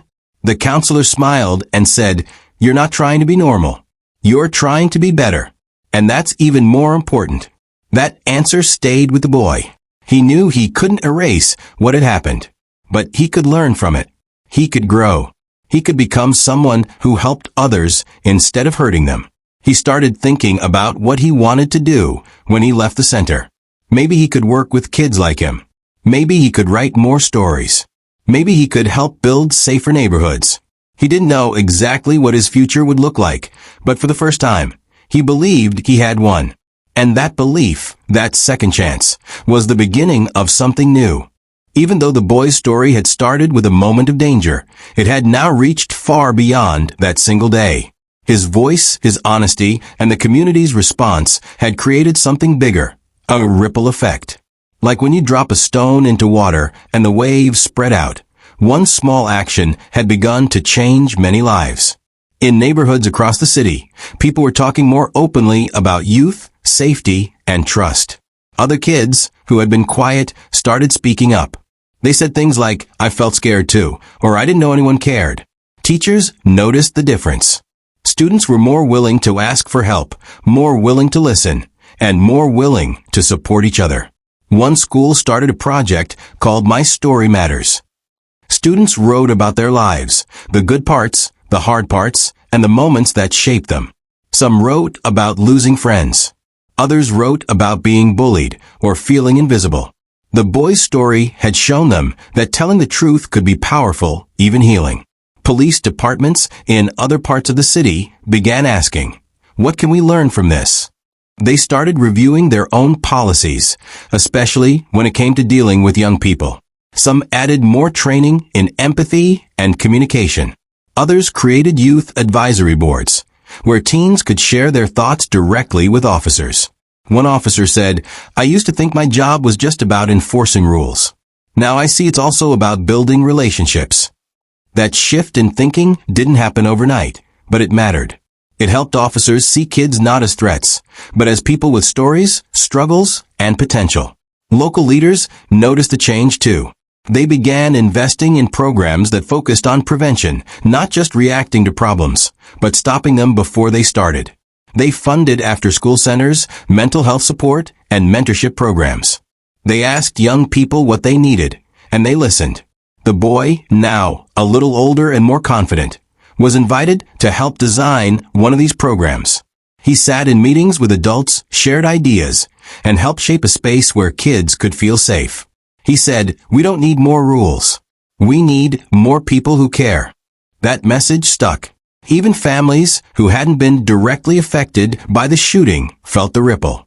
Parents talked more with their kids. They asked how they were feeling, what they were worried about, and what kind of support they needed. Some families started volunteering at youth centers or joining neighborhood watch groups. They wanted to be part of the solution. Artists continued to spread the message.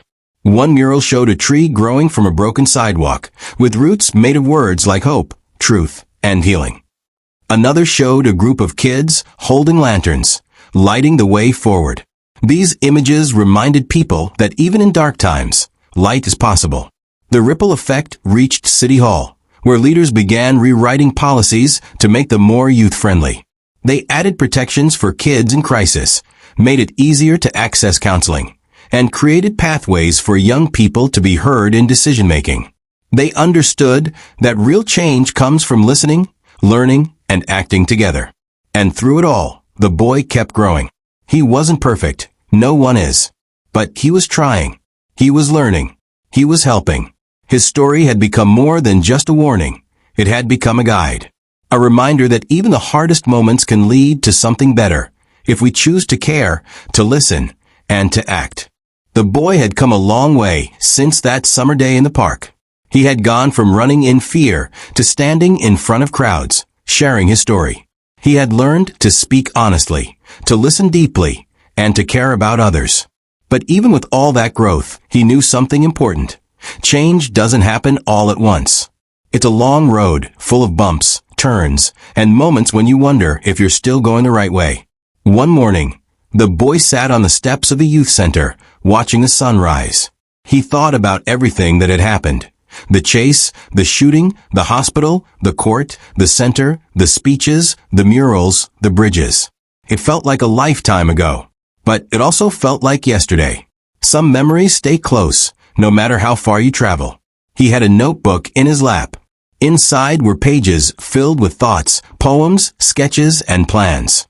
One page had a list titled Things I Want to Do. It said, "Help kids like me, talk to police, and make peace. Write a book about my story. Make music that heals. Build something that lasts." He didn't know how he'd do all those things, but he knew he had to try. That day, he had a meeting with a group of city leaders. They wanted to hear from young people about how to make the city safer and more fair. The boy was nervous. These were people in suits with big titles and important jobs. But he reminded himself, they were just people. And people need stories to understand.